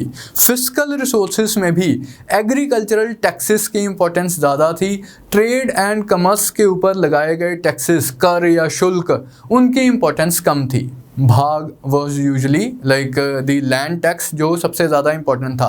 1/4 से लेके 1/6 दिस वॉज द रेंज जिसमें टैक्सेस लिए जाते थे, और भी कुछ एडिशनल टैक्सेस वगैरह होते थे। तो मतलब मोटा सा आपने ये याद रखना है कि एग्रीकल्चरल टैक्सेस की इंपॉर्टेंस ज़्यादा थी as compare to taxes on trade and commerce, which is an implication. मतलब उससे हमें क्या इन्फॉर्मेशन पता चलता है कि एग्रीकल्चर की इंपॉर्टेंस ज़्यादा थी लेकिन ट्रेड की इंपॉर्टेंस कम हो रही थी। Reason for the decline of trade मैंने आपको बताया, डिक्लाइन ऑफ रोमन एम्पायर। फिर हुन्स की वजह से जो ट्रेड रूट्स में डिसरप्शन आई है, इनकी वजह से ट्रेड डिक्लाइन। इन जनरल ये जो पीरियड है गुप्ता पीरियड वाला एंड उसके अगला भी पोस्ट गुप्ता पीरियड भी 4th सेंचुरी CE से लेके आगे वाला period till the coming of Turks, इस पीरियड को बोला जाता है the period of agricultural expansion. Agriculture की एक्सपेंशन हुई है इस पीरियड में। काफ़ी सारी वेस्ट लैंड्स को एग्रीकल्चरल लैंड्स में कन्वर्ट किया गया है। अब इसमें land grants played a very important role. Usually जब लैंड ग्रांट्स दी जाती थी, कुछ portion of land would be fertile land, लेकिन कुछ पोर्शन वेस्ट लैंड भी लैंड ग्रांट्स के तौर पे दे दी जाती थी। उम्मीद ये की जाती थी कि ये जिस बंदे को हम लैंड ग्रांट दे रहे हैं, चाहे वो ब्राह्मण है चाहे वो ऑफिसर है, वो मेहनत करके जो वेस्ट लैंड है उसे भी एग्रीकल्चरल लैंड में कन्वर्ट कर देगा। तो एग्रीकल्चरल एक्सपेंशन का पीरियड माना जाता है गुप्ता पीरियड को and the post Gupta period को। There was decline in money economy in the later part of the Gupta empire. Trade and commerce decline कर गया, फिस्कल क्राइसिस भी आ गया, थोड़ा सा जो मनी इकोनॉमी है उसमें भी डिक्लाइन आ गया। हम देखते हैं कि गोल्ड कॉइन्स, ये चीज़ हम इस चीज़ से कोरोबोरेट कर सकते हैं। जो initial period of the Gupta empires में कॉइन्स मिलते हैं, चाहे वो गोल्ड कॉइन्स है चाहे वो सिल्वर कॉइन्स है, वो उनमें गोल्ड कंटेंट ज़्यादा है। लेकिन जैसे जैसे टाइम बीत रहा है, लेटर गुप्ता पीरियड आते आते gold content of the coins कम हो रहा है, अलॉय कंटेंट ज़्यादा हो रहा है। जो अदर मेटल्स वगैरह डाले होते हैं उनका कंटेंट बढ़ रहा है। एंड कभी भी गुप्ता कॉइन्स में जो गोल्ड वगैरह है वो कुशाना कॉइन्स की तरह प्योर गोल्ड का इस्तेमाल कम किया गया है। तो इंक्रीजिंगली हम देख रहे हैं कि जो percentage of gold in the coins है वो कम हो रहा है। तो उसे हिस्टोरियंस इंटरप्रेट करते हैं कि कोई एक फिस्कल क्राइसिस सा था, मॉनेटरी क्राइसिस था, डिबेसमेंट ऑफ कॉइन्स। जो लेटर पीरियड में कॉइन्स भी मिलते हैं वो घिसे पटे से कॉइन्स मिलते हैं कि वही पुराने वाले कॉइन्स को रीसर्कुलेट किया जा रहा है। तो डिक्लाइन ऑफ मनी इकोनॉमी हो गया था in the later part of the Gupta period. Gold coins को दिनार्स बोलते थे, सिल्वर कॉइन्स को रुपयाकास बोलते थे। रुपयाकास, रुपया जो हमारी करेंसी है, यहाँ से आप ट्रेस कर सकते हैं।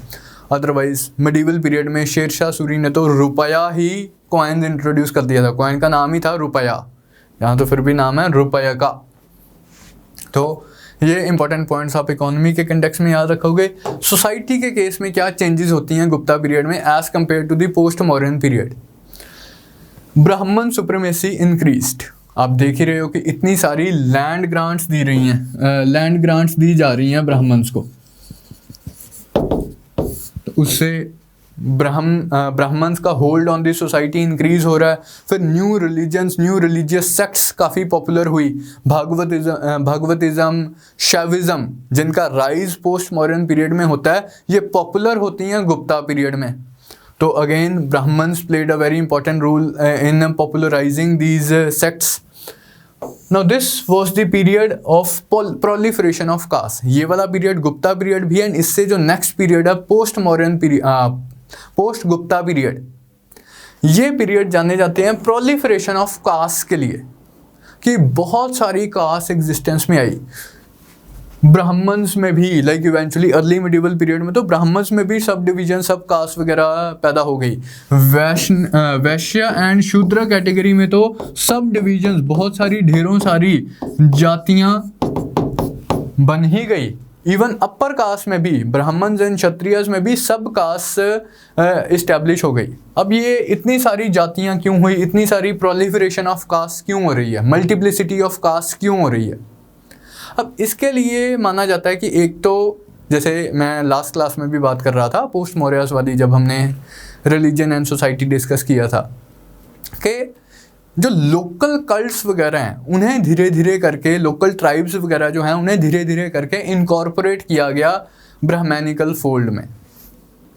अब उन्हें किस तरह से इनकॉर्पोरेट किया गया? कोई एक लोकल ट्राइब थी, उस ट्राइब का के कुछ लाइक फाइटिंग क्लास होगी, कुछ रूलिंग क्लास होगी, उस ट्राइब में कुछ लोग प्रीस्टली फंक्शन भी परफॉर्म करते होंगे, उस ट्राइब के कुछ आम लोग भी होंगे जो लेट्स से इंडिजिनस कम्युनिटीज़ में, कि लेट्स से वो कोई इकोनॉमिक एक्टिविटीज़ में एंगेज कर रहे हैं, एग्रीकल्चर कर रहे हैं, कुछ कर रहे हैं। अब इस ट्राइब को हमने इनकॉर्पोरेट करना है, तो जो तो उनके प्रीस्ट होंगे they would be suitably adjusted in the Brahmanical rank, लेकिन लोअर दर्जे के ब्राह्मण्स जो उनकी रूलिंग क्लास होगी उन्हें भी इनकॉर्पोरेट कर लिया जाएगा इन दी क्षत्रिय वर्ण, लेकिन लोअर ग्रेड क्षत्रियास जो उनके वर्क जो नॉर्मल लोग होंगे उन्हें भी इनकॉर्पोरेट कर लिया जाएगा, डिपेंडिंग अपॉन कि वो क्या कर रहे हैं, वैश्य कैटेगरी में या शूद्रा कैटेगरी में। तो इस तरह से जो वर्ण सिस्टम है उसकी कॉम्प्लेक्सिटीज इंक्रीज होती गई, मल्टीप्लिसिटी ऑफ जातीज ऑब्जर्व किया जाता है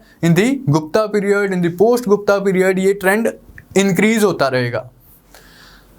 there was an improvement in the status of Shudras. Now ये इंपॉर्टेंट डेवलपमेंट है कि शूद्रास का स्टेटस इंप्रूव होता है इन दी गुप्ता पीरियड।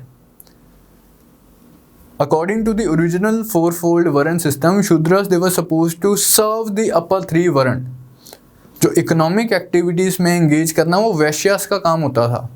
अब जो वैश्य कम्युनिटी है, वैश्य वर्ण वाले लोग हैं, वो ज़्यादा ट्रेडिंग एक्टिविटीज़ में एंगेज कर रहे हैं। Shudras they were allowed to engage in agriculture. So जो कंटेम्प्रेरी लिटरेचर है वो शूद्रास को एग्रीकल्चर इकोनॉमिक एक्टिविटी के साथ इक्वेट करती है, तो थोड़ा सा improvement in the status of Shudras observe किया गया।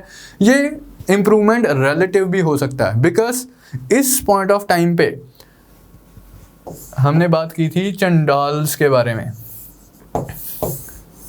वो लोग जिन्हें आउटसाइड दी फोरफोल्ड वर्ण सिस्टम माना जाता था, जिनके against extreme form of social discrimination practice किया जाता था। अब इनके अगेंस्ट ये जो अनटचेबिलिटी प्रैक्टिस की जाती थी वो और ज़्यादा इंटेंसीफाई होगी। फाइहेन के अकाउंट से हमें पता चलता है कि ये जो चंडालास हैं ये शहर के बाहर रहते थे, एंड जब इन्होंने शहर आना होता था, लाइक इनके against extreme form of discrimination practice किया जाता था। जब इन्होंने शहर आना होता था तो ये ड्रम बीट करके आते थे ताकि लोगों को पता चल जाए कि ये आ रहे हैं, because even their sight was considered as polluting, कि अगर किसी चंडाल को देख लिया तो मैं दूषित हो जाऊंगा, मुझे प्रायश्चित वगैरह करना पड़ेगा, ऐसा माना जाता था गुप्ता पीरियड में according to the accounts of Faxian, according to contemporary Dharmashastra literature as well. Women के स्टेटस की बात करें तो एक जनरल सी बात मैंने आपको लेटर वैदिक पीरियड के टाइम पे बताई थी कि हर सक्सीडिंग पीरियड में विमेन का स्टेटस डिक्लाइन ही हुआ है। हमने पोस्ट मॉडर्न पीरियड में किया कि विमेन का स्टेटस डिक्लाइन हो गया था, उन्हें फैमिली इनहेरिटेंस से एक्सक्लूड कर दिया गया था, increasing restrictions were placed on the women as far as the marriage relations were concerned. वही ट्रेंड अब और ज़्यादा एग्रावेट होता है। They were completely excluded from the family property. Family inheritance से completely exclude कर दिया गया। पहले they were given a share in the property, but they were given control over स्त्री धन। ये पोस्ट मॉडर्न पीरियड में भी ये डेवलपमेंट हुआ है, ऐसा नहीं है कि गुप्ता पीरियड में अलग से कोई चीज़ स्टार्ट हुई है। पोस्ट मॉडर्न पीरियड में भी ये चीज़ थी कि प्रॉपर्टी से एक्सक्लूजन उनकी स्टार्ट हो गई थी, but they were given control over स्त्री धन। अब ये स्त्री धन क्या है? वो धन जो variously during the life time कोई गिफ्ट के फॉर्म में रिसीव होता है। कोई राखी पे भैया ने गिफ्ट दे दिया, शादी पे माँ बाप ने कुछ गिफ्ट वगैरह दे दिया, कोई हस्बैंड ने गिफ्ट ला के दे दिया। ये जो गिफ्ट से मिल जाते हैं during the life time, they would constitute स्त्री धन। अब स्त्री धन के ऊपर कहते हैं कि भाई एक लेडी का कंप्लीट कंट्रोल है, लेकिन फैमिली इनहेरिटेंस में कोई हक नहीं है। ये टेंडेंसी ऑब्जर्व की जाती है, स्टार्ट होती है पोस्ट मॉडर्न पीरियड में, गुप्ता पीरियड में पॉपुलर हो जाती है एंड पोस्ट गुप्ता पीरियड में इसी तरह से कंटिन्यू करती है। अभी पर्दा के तो हमारे पास कोई एविडेंसेस वगैरह नहीं है, लेकिन सती के हमारे पास अर्लीस्ट जो एविडेंसेस हैं वो गुप्ता पीरियड के ही हैं। ईरान इंस्क्रिप्शन है, ईरान में टेम्पल है, एमपी में एक जगह है वो ईरान, ये आपके पर्शिया वाला ईरान नहीं है, एमपी में। तो यहाँ एक one of the earliest temples है ईरान में, तो यहाँ पर एक इंस्क्रिप्शन है। इस इंस्क्रिप्शन से हमें पहला एविडेंस ऑफ सती मिलता है। फिर जो कंटेम्प्रेरी लिटरेचर भी है इस टाइम पे कंपोज की गई है, वहाँ भी हमें सती के रेफरेंसेस मिलते हैं। जैसे मृच्छकटिकम प्ले है जो कि शूद्रक ने लिखा था, उसमें रेफरेंसेस टू सती है। फिर पोस्ट गुप्ता पीरियड में बाण भट्ट की एक बुक है, उसमें रेफरेंस मिलता है। हर्षचरिता बुक है, उसमें रेफरेंस मिलता है सती का। तो कंटेम्प्रेरी लिटरेचर में भी एंड इंस्क्रिप्शंस में भी हमारे पास एविडेंसेस हैं सती के। The practice of burning of the widow on the funeral pyre of her husband, कि अपने पति के साथ सती होना है। There was a tendency of lowering of the age of marriage. जो धर्मशास्त्र लिटरेचर है, नारद स्मृति इस टाइम पे लिखी गई है, उसमें जो पिक्चर हमें सामने आती है कि एक टेंडेंसी है to lower the age of marriage. Pre puberty marriage, puberty आने से पहले ही शादी कर देनी चाहिए, कि अगर प्यूबर्टी आने के बाद घर में रखा जाएगा तो पोल्यूटिंग होता है, फादर नरक में जाता है, इस तरह की बातें लिखी हुई हैं। तो there is a tendency of lowering of the age of marriage during the Gupta period. फिर स्लेवरी भी एग्जिस्ट करती थी सोसाइटी में। Different types of slaves mentioned है नारद स्मृति में। 15 different types of slaves mentioned है, किस तरह के स्लेव्स हो सकते हैं, कैसे बंदा स्लेवरी में आता है, कैसे बंदा स्लेवरी से आज़ाद भी हो सकता है, उसकी प्रॉपर डिस्कशन वगैरह की हुई है। फोर्स्ड लेबर तो एग्जिस्ट करती थी, हमने पहले भी देखा था। फोर्स्ड लेबर के लिए क्या टर्म यूज़ करते हैं हम एंशिएंट इंडिया में? विष्टि। तो ये अभी भी कंटिन्यू कर रही है विष्टि। बेसिकली जो फार्मर्स वगैरह होते थे उन्हें फोर्स्ड लेबर इस तरह से उन्हें बोला जाता था कि आप रॉयल लैंड्स को थोड़ा सा अपनी लेबर के फॉर्म में आप इसके ऊपर काम कर दो, तो आपको जिसके लिए पे नहीं किया जाता था, या फिर लड़ाई वगैरह हो जाए तो उनको बोला जाता था कि आप सर्व करो आर्मी में, जिसके लिए आपको पे नहीं किया जाता था। तो फोर्स्ड लेबर एग्जिस्ट करती थी। रिलीजन के फील्ड की इंपॉर्टेंट डेवलपमेंट्स, जैसे कि अभी हमने बात की, there was consolidation of Brahmanical ideology during this time. Brahmanism popular हो रहा था, हिंदुइज्म पॉपुलर हो रहा था, तो ब्राह्मणिकल आइडियोलॉजी तो डेफिनेटली कंसोलिडेट होगी ही। There was popularity of temple based sectarian cults. Now temple became the centre of religious practices, Hindu religious practices, समस्त रिलीजियस प्रैक्टिसेस। यज्ञ की इंपॉर्टेंस, यज्ञ की इंपॉर्टेंस कम होती है। टेम्पल बेस्ड जो रिलीजन है, समस्त रिलीजियस प्रैक्टिसेस है, पूजा है, डिवोशन है, उसकी इंपॉर्टेंस इंक्रीज होती है। राइज ऑफ भगवतिज्म एंड शैविज्म, या वैष्णविज्म या शैविज्म, ये इस टाइम पे इनकी पॉपुलैरिटी बहुत ज़्यादा बढ़ जाती है। आइडल वर्शिप की जो प्रैक्टिस पोस्ट मॉडर्न टाइम्स में स्टार्ट होती है, गुप्ता पीरियड में it became a common feature. बहुत सारे टेम्पल्स बने हैं इस पीरियड में। पोस्ट मॉडर्न पीरियड में हमें पहले टेम्पल्स के एग्जाम्पल्स मिलते हैं, लेकिन एज सच कोई बहुत ज़्यादा टेम्पल्स नहीं है, कुछ एक दो गिने चुने से एग्जाम्पल है। तक्षशिला में टेम्पल है, नागौर में टेम्पल है, लेकिन ज़्यादा हमें कोई एग्जाम्पल्स नहीं मिले हैं पोस्ट मॉडर्न पीरियड में। यहाँ लेकिन गुप्ता पीरियड में हमारे पास ढेरों सारे एग्जाम्पल्स हैं जो कि इस पीरियड में कंस्ट्रक्ट किए गए हैं। नचनाकुतारा में टेम्पल है, टेगावा में टेम्पल है, भीतरगांव में टेम्पल है, बहुत सारे टेम्पल्स हैं जिनकी अभी हम बात करेंगे। दो गुप्तास, ये आप याद रखेंगे कि गुप्तास ने भागवतिज्म को प्रमोट किया है, वकतकास ने शैविज्म को प्रमोट किया है। अब क्योंकि हिंदुइज्म इतना ज़्यादा पॉपुलर हो रहा है, शैविज्म, वैष्णविज्म ये पॉपुलर हो रहे हैं, this period was associated with beginnings of decline of Buddhism. ये अगले वाले पीरियड में, पोस्ट गुप्ता पीरियड में या अर्ली मिडिवल पीरियड में बुद्धिज्म कंप्लीटली ही डिक्लाइन कर जाएगा। This was the period of beginning of the decline of Buddhism. Hinduism का राइज हो रहा है, बुद्धिज्म का डिक्लाइन हो रहा है। फिर इस पीरियड में बहुत सारी लोकल कल्ट्स भी देखने को मिलती हैं।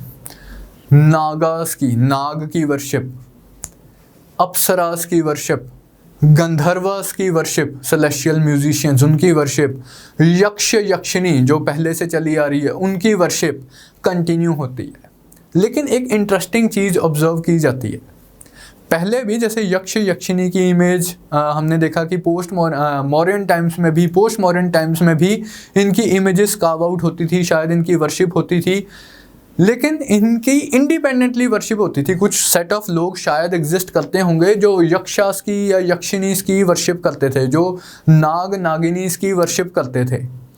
अब गुप्ता पीरियड में वही असिमिलेटिव टेंडेंसी नज़र आती है कि इन प्रैक्टिसेस को हिंदुइज्म के फोल्ड में अडॉप्ट या अब्जॉर्ब करने की एक टेंडेंसी नज़र आती है। ये जो गंधर्वास हैं, अप्सरास हैं, यक्ष हैं, यक्षी हैं, ये मेन जो हिंदुइज्म की डेटीज़ हैं उनके साथ इन्हें एसोसिएट करके देखने की टेंडेंसी नज़र आती है कि गंधर्वास द्वारपाल्स की तरह खड़े होंगे। मतलब स्कल्पचर की अगर हम बात करें कि instead of stand alone independent religion, stand alone independent religious sect, इन्हें associated with the main stream Hindu deities करके देखा जाता है कि विष्णु टेम्पल है, लेकिन विष्णु टेम्पल के बाहर द्वारपाल में कोई यक्ष यक्षिणी खड़े हुए हैं।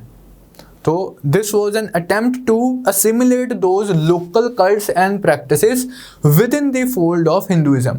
इसलिए मतलब हिंदुइज्म इज वॉज लाइक को माना जाता है कि इसमें हर तरह के रिलीजियस बिलीव्स, हर तरह के रिलीजियस ट्रेडिशंस इसमें शामिल हैं। तो कई बार हम प्लूरलिज्म में भी हिस्टोरियंस बोलते हैं हिंदू रिलीजन्स, तो because there were lot many sects that actually compose the religion that we now call of as Hinduism. Next, tantric influence. This was the period when tantricism became visibly dominant on the Indian religious scene. Hinduism में, Buddhism में, Jainism में, हर religion में तांत्रिक influences देखने को मिलते हैं। In Buddhism मतलब ये पीरियड में तो इतना ज़्यादा नहीं, अगले पीरियड में this period was associated with rise of Vajrayana Buddhism, Vajrayana Buddhism, Thunderbolt Buddhism, एक हीनयान, एक महायान, वज्रयान, तुमसे भी वही तेज जा सकते हैं, लाइटनिंग फास्ट स्पीड पे हम सल्वेशन निर्वाण प्राप्त करेंगे। तो इसमें तांत्रिक इन्फ्लुएंसेस देखने को मिलते हैं।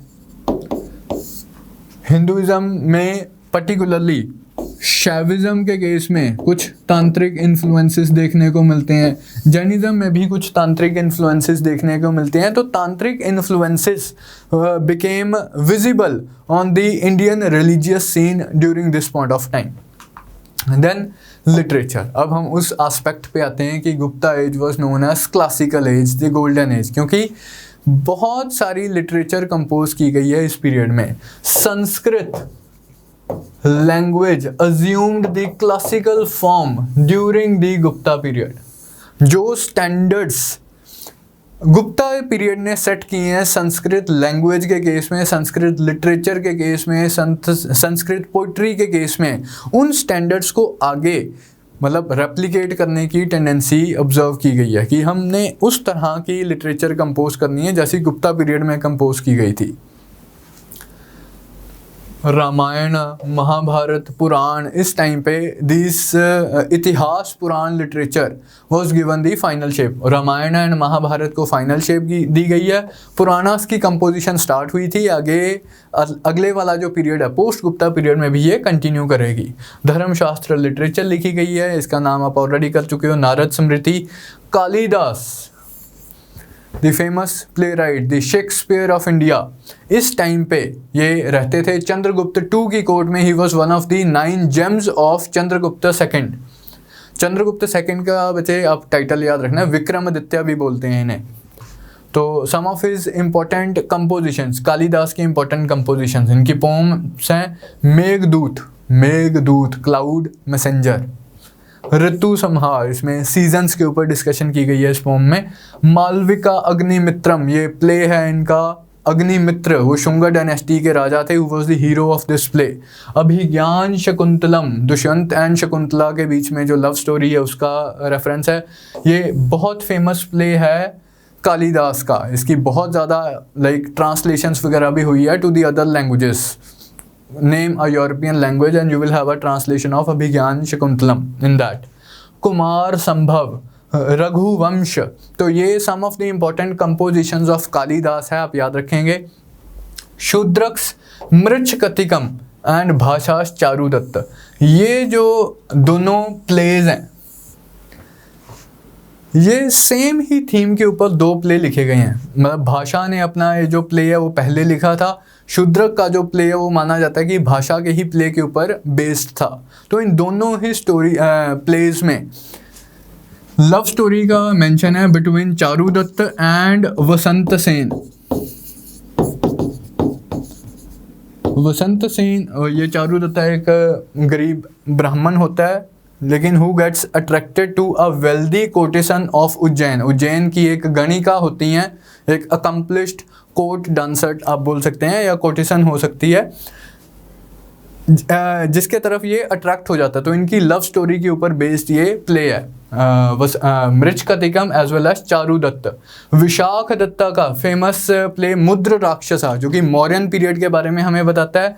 एंड देवी चंद्रगुप्तम, जो मैंने आपको स्टोरी बताई है, इसके राइटर आप याद रखेंगे विशाख दत्त। भारवी की इंपॉर्टेंट बुक है कीर्तर्जुनिया। डंडन का काव्य दर्शन, पोइट्री के रूल्स इस बुक में एनंसिएट किए गए हैं कि किस तरह से संस्कृत काव्य लिटरेचर हमने लिखना है काव्य दर्शन में। एंड दश कुमार चरित्र, पंचतंत्र की कहानियाँ जो कि एट्रीब्यूट की जाती हैं विष्णु शर्मा को। हालांकि हिस्टोरियंस नहीं मानते कि एक ही बंदे ने सारी कहानियाँ लिखी हैं, but popularly they are ascribed to Vishnu Sharma. Sanskrit grammar लिखी जाती है अमरकोश बाय अमर सिम्हा, ये भी चंद्रगुप्त II के वन ऑफ द 9 जेम्स में से एक थे।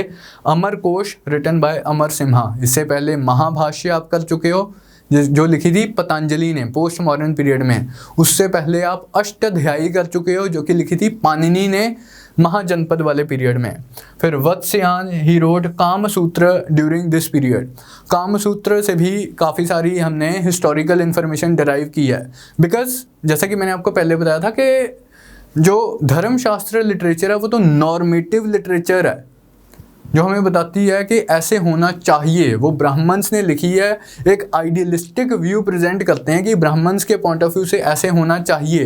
क्या सोसाइटी में ऐसा हो रहा था या नहीं हो रहा था, तो इस चीज़ को हमने अदर सोर्सेज के साथ कोरोबोरेट करके देखना है कि क्या यार बाकी सोर्सेज इंस्क्रिप्शंस में क्या लिखा जा रहा है, स्कल्पचर्स किस तरह से बनाए जा रहे हैं, वो जो सीन्स वगैरह बनाए जा रहे हैं रिलीफ आर्ट में, उनमें क्या पिक्चर प्रेजेंट की जा रही है, अदर बुक्स में क्या पिक्चर प्रेजेंट की जा रही है। तो सोशल हिस्ट्री को रिकंस्ट्रक्ट करने में कामसूत्र ने भी इंपॉर्टेंट कंट्रीब्यूशन किया। अब हम बात करते हैं आर्ट एंड आर्किटेक्चर की। ये जो पीरियड है गुप्ता पीरियड, मैंने आपको बताया कि temple architecture it started during the post modern period, लेकिन जो फ्लोरिश किया है टेम्पल आर्किटेक्चर, पायोनियर जो डायनेस्टी मानी जाती है जिसने टेम्पल आर्किटेक्चर को प्रमोट किया है, वो गुप्तास ही माना जाता है।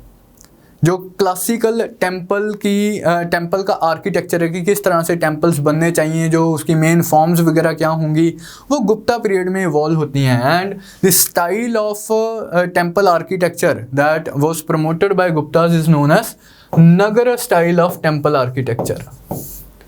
इवेंचुअली हम देखेंगे 3 distinct styles of temple architecture flourish करते हैं, Nagara architecture, Vesara architecture and Dravida architecture. Dravida south में, विसार डेक्कन में एंड नगर नॉर्थ में। तो गुप्तास ने Nagara style of temple architecture promote किया। इसकी बिगिनिंग्स होती हैं गुप्ता पीरियड में।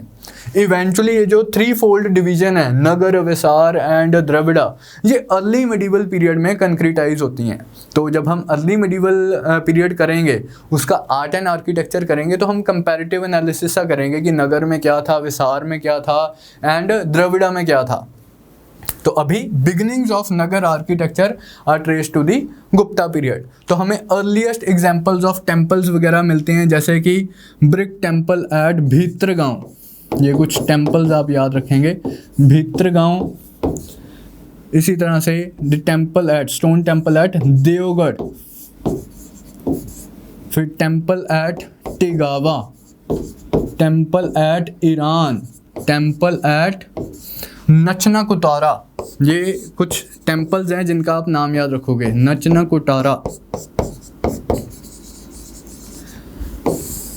These famous temples they belong to the Gupta period. इन टेम्पल्स को बनाने में रादर नगर आर्किटेक्चर में ही इवेंचुअली एक स्टाइल का इस्तेमाल हुआ है, जिसे हम बोलते हैं पंचयतना स्टाइल।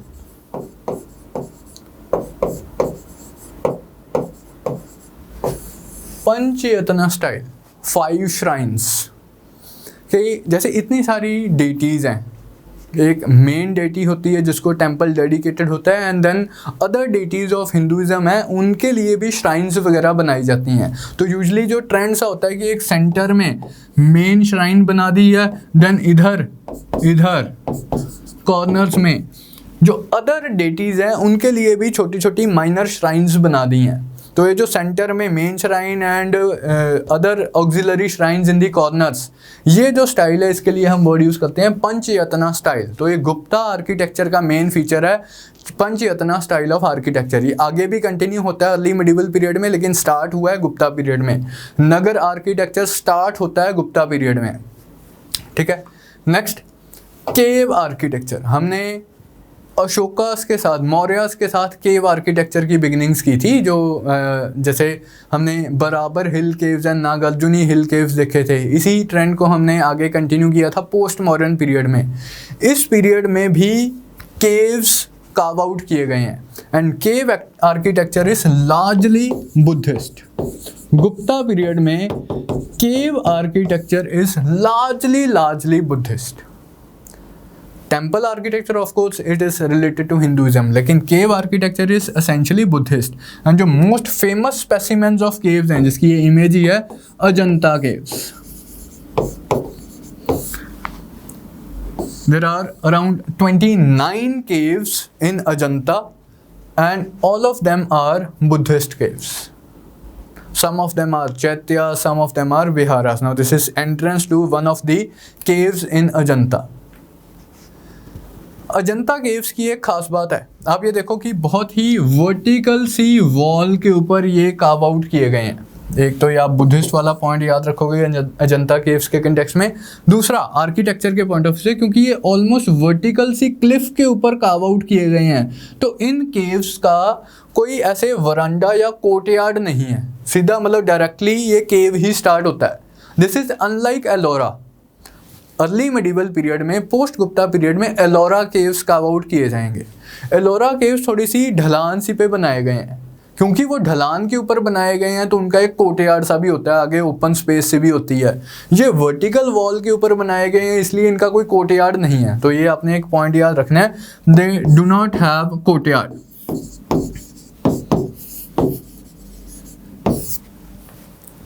फिर इन केव्स में आपको पेंटिंग्स भी मिलती हैं, आपको स्कल्पचर्स भी मिलते हैं। तो एक तो आर्किटेक्चर के पॉइंट ऑफ व्यू से ये केव्स इंपॉर्टेंट हो गए, फिर पेंटिंग्स के पॉइंट ऑफ व्यू से भी ये इंपॉर्टेंट है एंड स्कल्पचर के पॉइंट ऑफ व्यू से भी इंपॉर्टेंट है। उनकी अगर हम बात करें केव पेंटिंग्स, तो ये कुछ आप इमेजेस वगैरह देख सकते हो। इस तरह की इमेजेस कार्व आउट की गई हैं अजंता केव्स की वॉल्स के ऊपर। द टेक्निक ऑफ पेंटिंग, अब आप एग्जाम पॉइंट ऑफ व्यू से याद रखेंगे, the technique of painting used is known as fresco secco, जैसे फॉल्स फ्रेस्को भी बोलते हैं। बेसिकली इसमें क्या है कि एक प्रिपेयर्ड सरफेस का, प्रिपेयर्ड वेट सरफेस या मॉइस्ट सरफेस का इस्तेमाल किया जाता है जिसके ऊपर पेंटिंग्स बनाई जाती हैं। एक केव की एक वॉल को प्रिपेयर किया जाएगा, स्मूदन किया जाएगा, उसके ऊपर लाइम प्लास्टर का कोट किया जाएगा, देन एक वाटर की लेयर, उसे थोड़ा सा गीला किया जाएगा, देन अगेन एक लाइम प्लास्टर का कोट किया जाएगा, उसे मॉइस्ट रखा जाएगा। इस मॉइस्ट लाइम प्लास्टर के बेस के ऊपर ऑर्गेनिक कलर से ये पेंटिंग्स वगैरह ड्रॉ की जाएंगी। एंड टेक्निक इतनी अच्छी थी, आज भी ये पेंटिंग्स सरवाइव करती हैं। लाइक अभी भी आप इनकी ब्यूटी को जाके देख सकते हो। तो बुद्धिस्ट थीम्स के ऊपर मोस्टली ये इमेजेस वगैरह बनाई गई हैं, इमेजेस पेंट की गई हैं। हालांकि कुछ अदर थीम्स भी हैं, लेकिन जो ऑरा है वो डोमिनेंटली बुद्धिस्ट है, क्योंकि बुद्धिस्ट चैत्यास एंड विहारास थे ये। तो कुछ बोधिसत्वास बनाए हुए हैं, कुछ बुद्धा की इमेजेस वगैरह बनाई हुई हैं, जातक स्टोरीज पेंट की गई हैं, देन वो गंधारास, अप्सरास, वो सब भी बनाए हुए हैं। तो टेक्निक का आप लोग नाम याद रखेंगे, फ्रेस्कोसिको वाज दी टेक्निक। इसमें बेसिकली मतलब इसके डिटेल्स में आपको बस इतना एक छोटा सा फैक्ट याद रखना है कि एक प्रिपेयर्ड मॉइस्ट सरफेस के ऊपर ऑर्गेनिक डाइस के थ्रू, ऑर्गेनिक कलर्स के थ्रू पेंटिंग्स वगैरह बनाई जाती थी। स्कल्पचर दूसरा एस्पेक्ट क्या था, एक तो केव आर्किटेक्चर में आर्किटेक्चर हो गया, एक पेंटिंग्स होगी, स्कल्पचर। तो केव्स में जैसे ये जो इमेज है ये अजंता केव्स से ही इमेज है, तो बुद्धा के स्कल्पचर्स वगैरह बनाए जाते हैं केव्स के अंदर, केव्स की वॉल्स के ऊपर। इसके अलावा ये तो केव के अंदर का स्कल्पचर हो गया, टेम्पल्स भी कंस्ट्रक्ट किए जाते थे, उन टेम्पल्स में कार्विंग्स की जाती थी। तो हिंदू इमेजेस वगैरह भी कार्व आउट की जाती थी, विष्णु की images, the concept of Vishnu's avatars, उनके अवतारों की इमेजेस कार्व आउट की जाती थी, वेरियस फॉर्म्स, जैसे ये वराह अवतार ऑफ विष्णु की इमेज है, the bore form of Vishnu, उसकी इमेज कार्व आउट की गई है एक टेम्पल के ऊपर। फिर what about free standing sculpture, जिसकी हमने लास्ट क्लास में इतनी डिटेल में डिस्कशन की है। लास्ट क्लास में पोस्ट मॉडर्न पीरियड में हमने Gandhara, Mathura and Amravati school of arts discuss किए थे, जिसमें Gandhara and Mathura they were known for free standing sculpture. अब गंधारा स्कूल का तो थोड़ा सा डिक्लाइन हो गया क्योंकि नॉर्थ वेस्ट में इंस्टेबिलिटी आ गई। Mathura school continue to flourish and कुछ टाइम तक वो इमेजेस वगैरह बनाता रहा। मथुरा स्कूल से ही एक और सब स्कूल निकलता है, Sarnath school of art. Mathura school का ही एक सब फॉर्म्स है, मतलब मथुरा की इम्पोर्टेंस थोड़ी सी डिक्लाइन हो गई, सारनाथ की इम्पोर्टेंस जो कि उत्तर प्रदेश में ही है उसकी इम्पोर्टेंस थोड़ी सी इंक्रीज हो गई।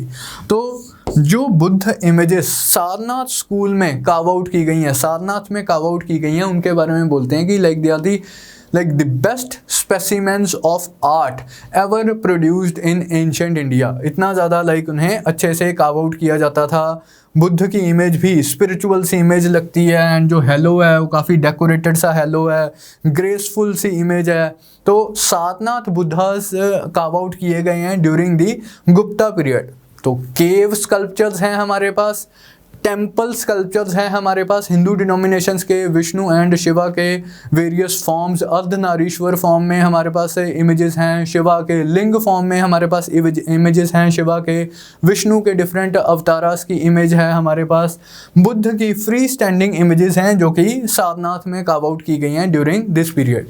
तो ये स्कल्पचर के फील्ड में इंपॉर्टेंट डेवलपमेंट्स हैं। लास्टली हम बात करेंगे developments related to science and technology during the period of Gupta.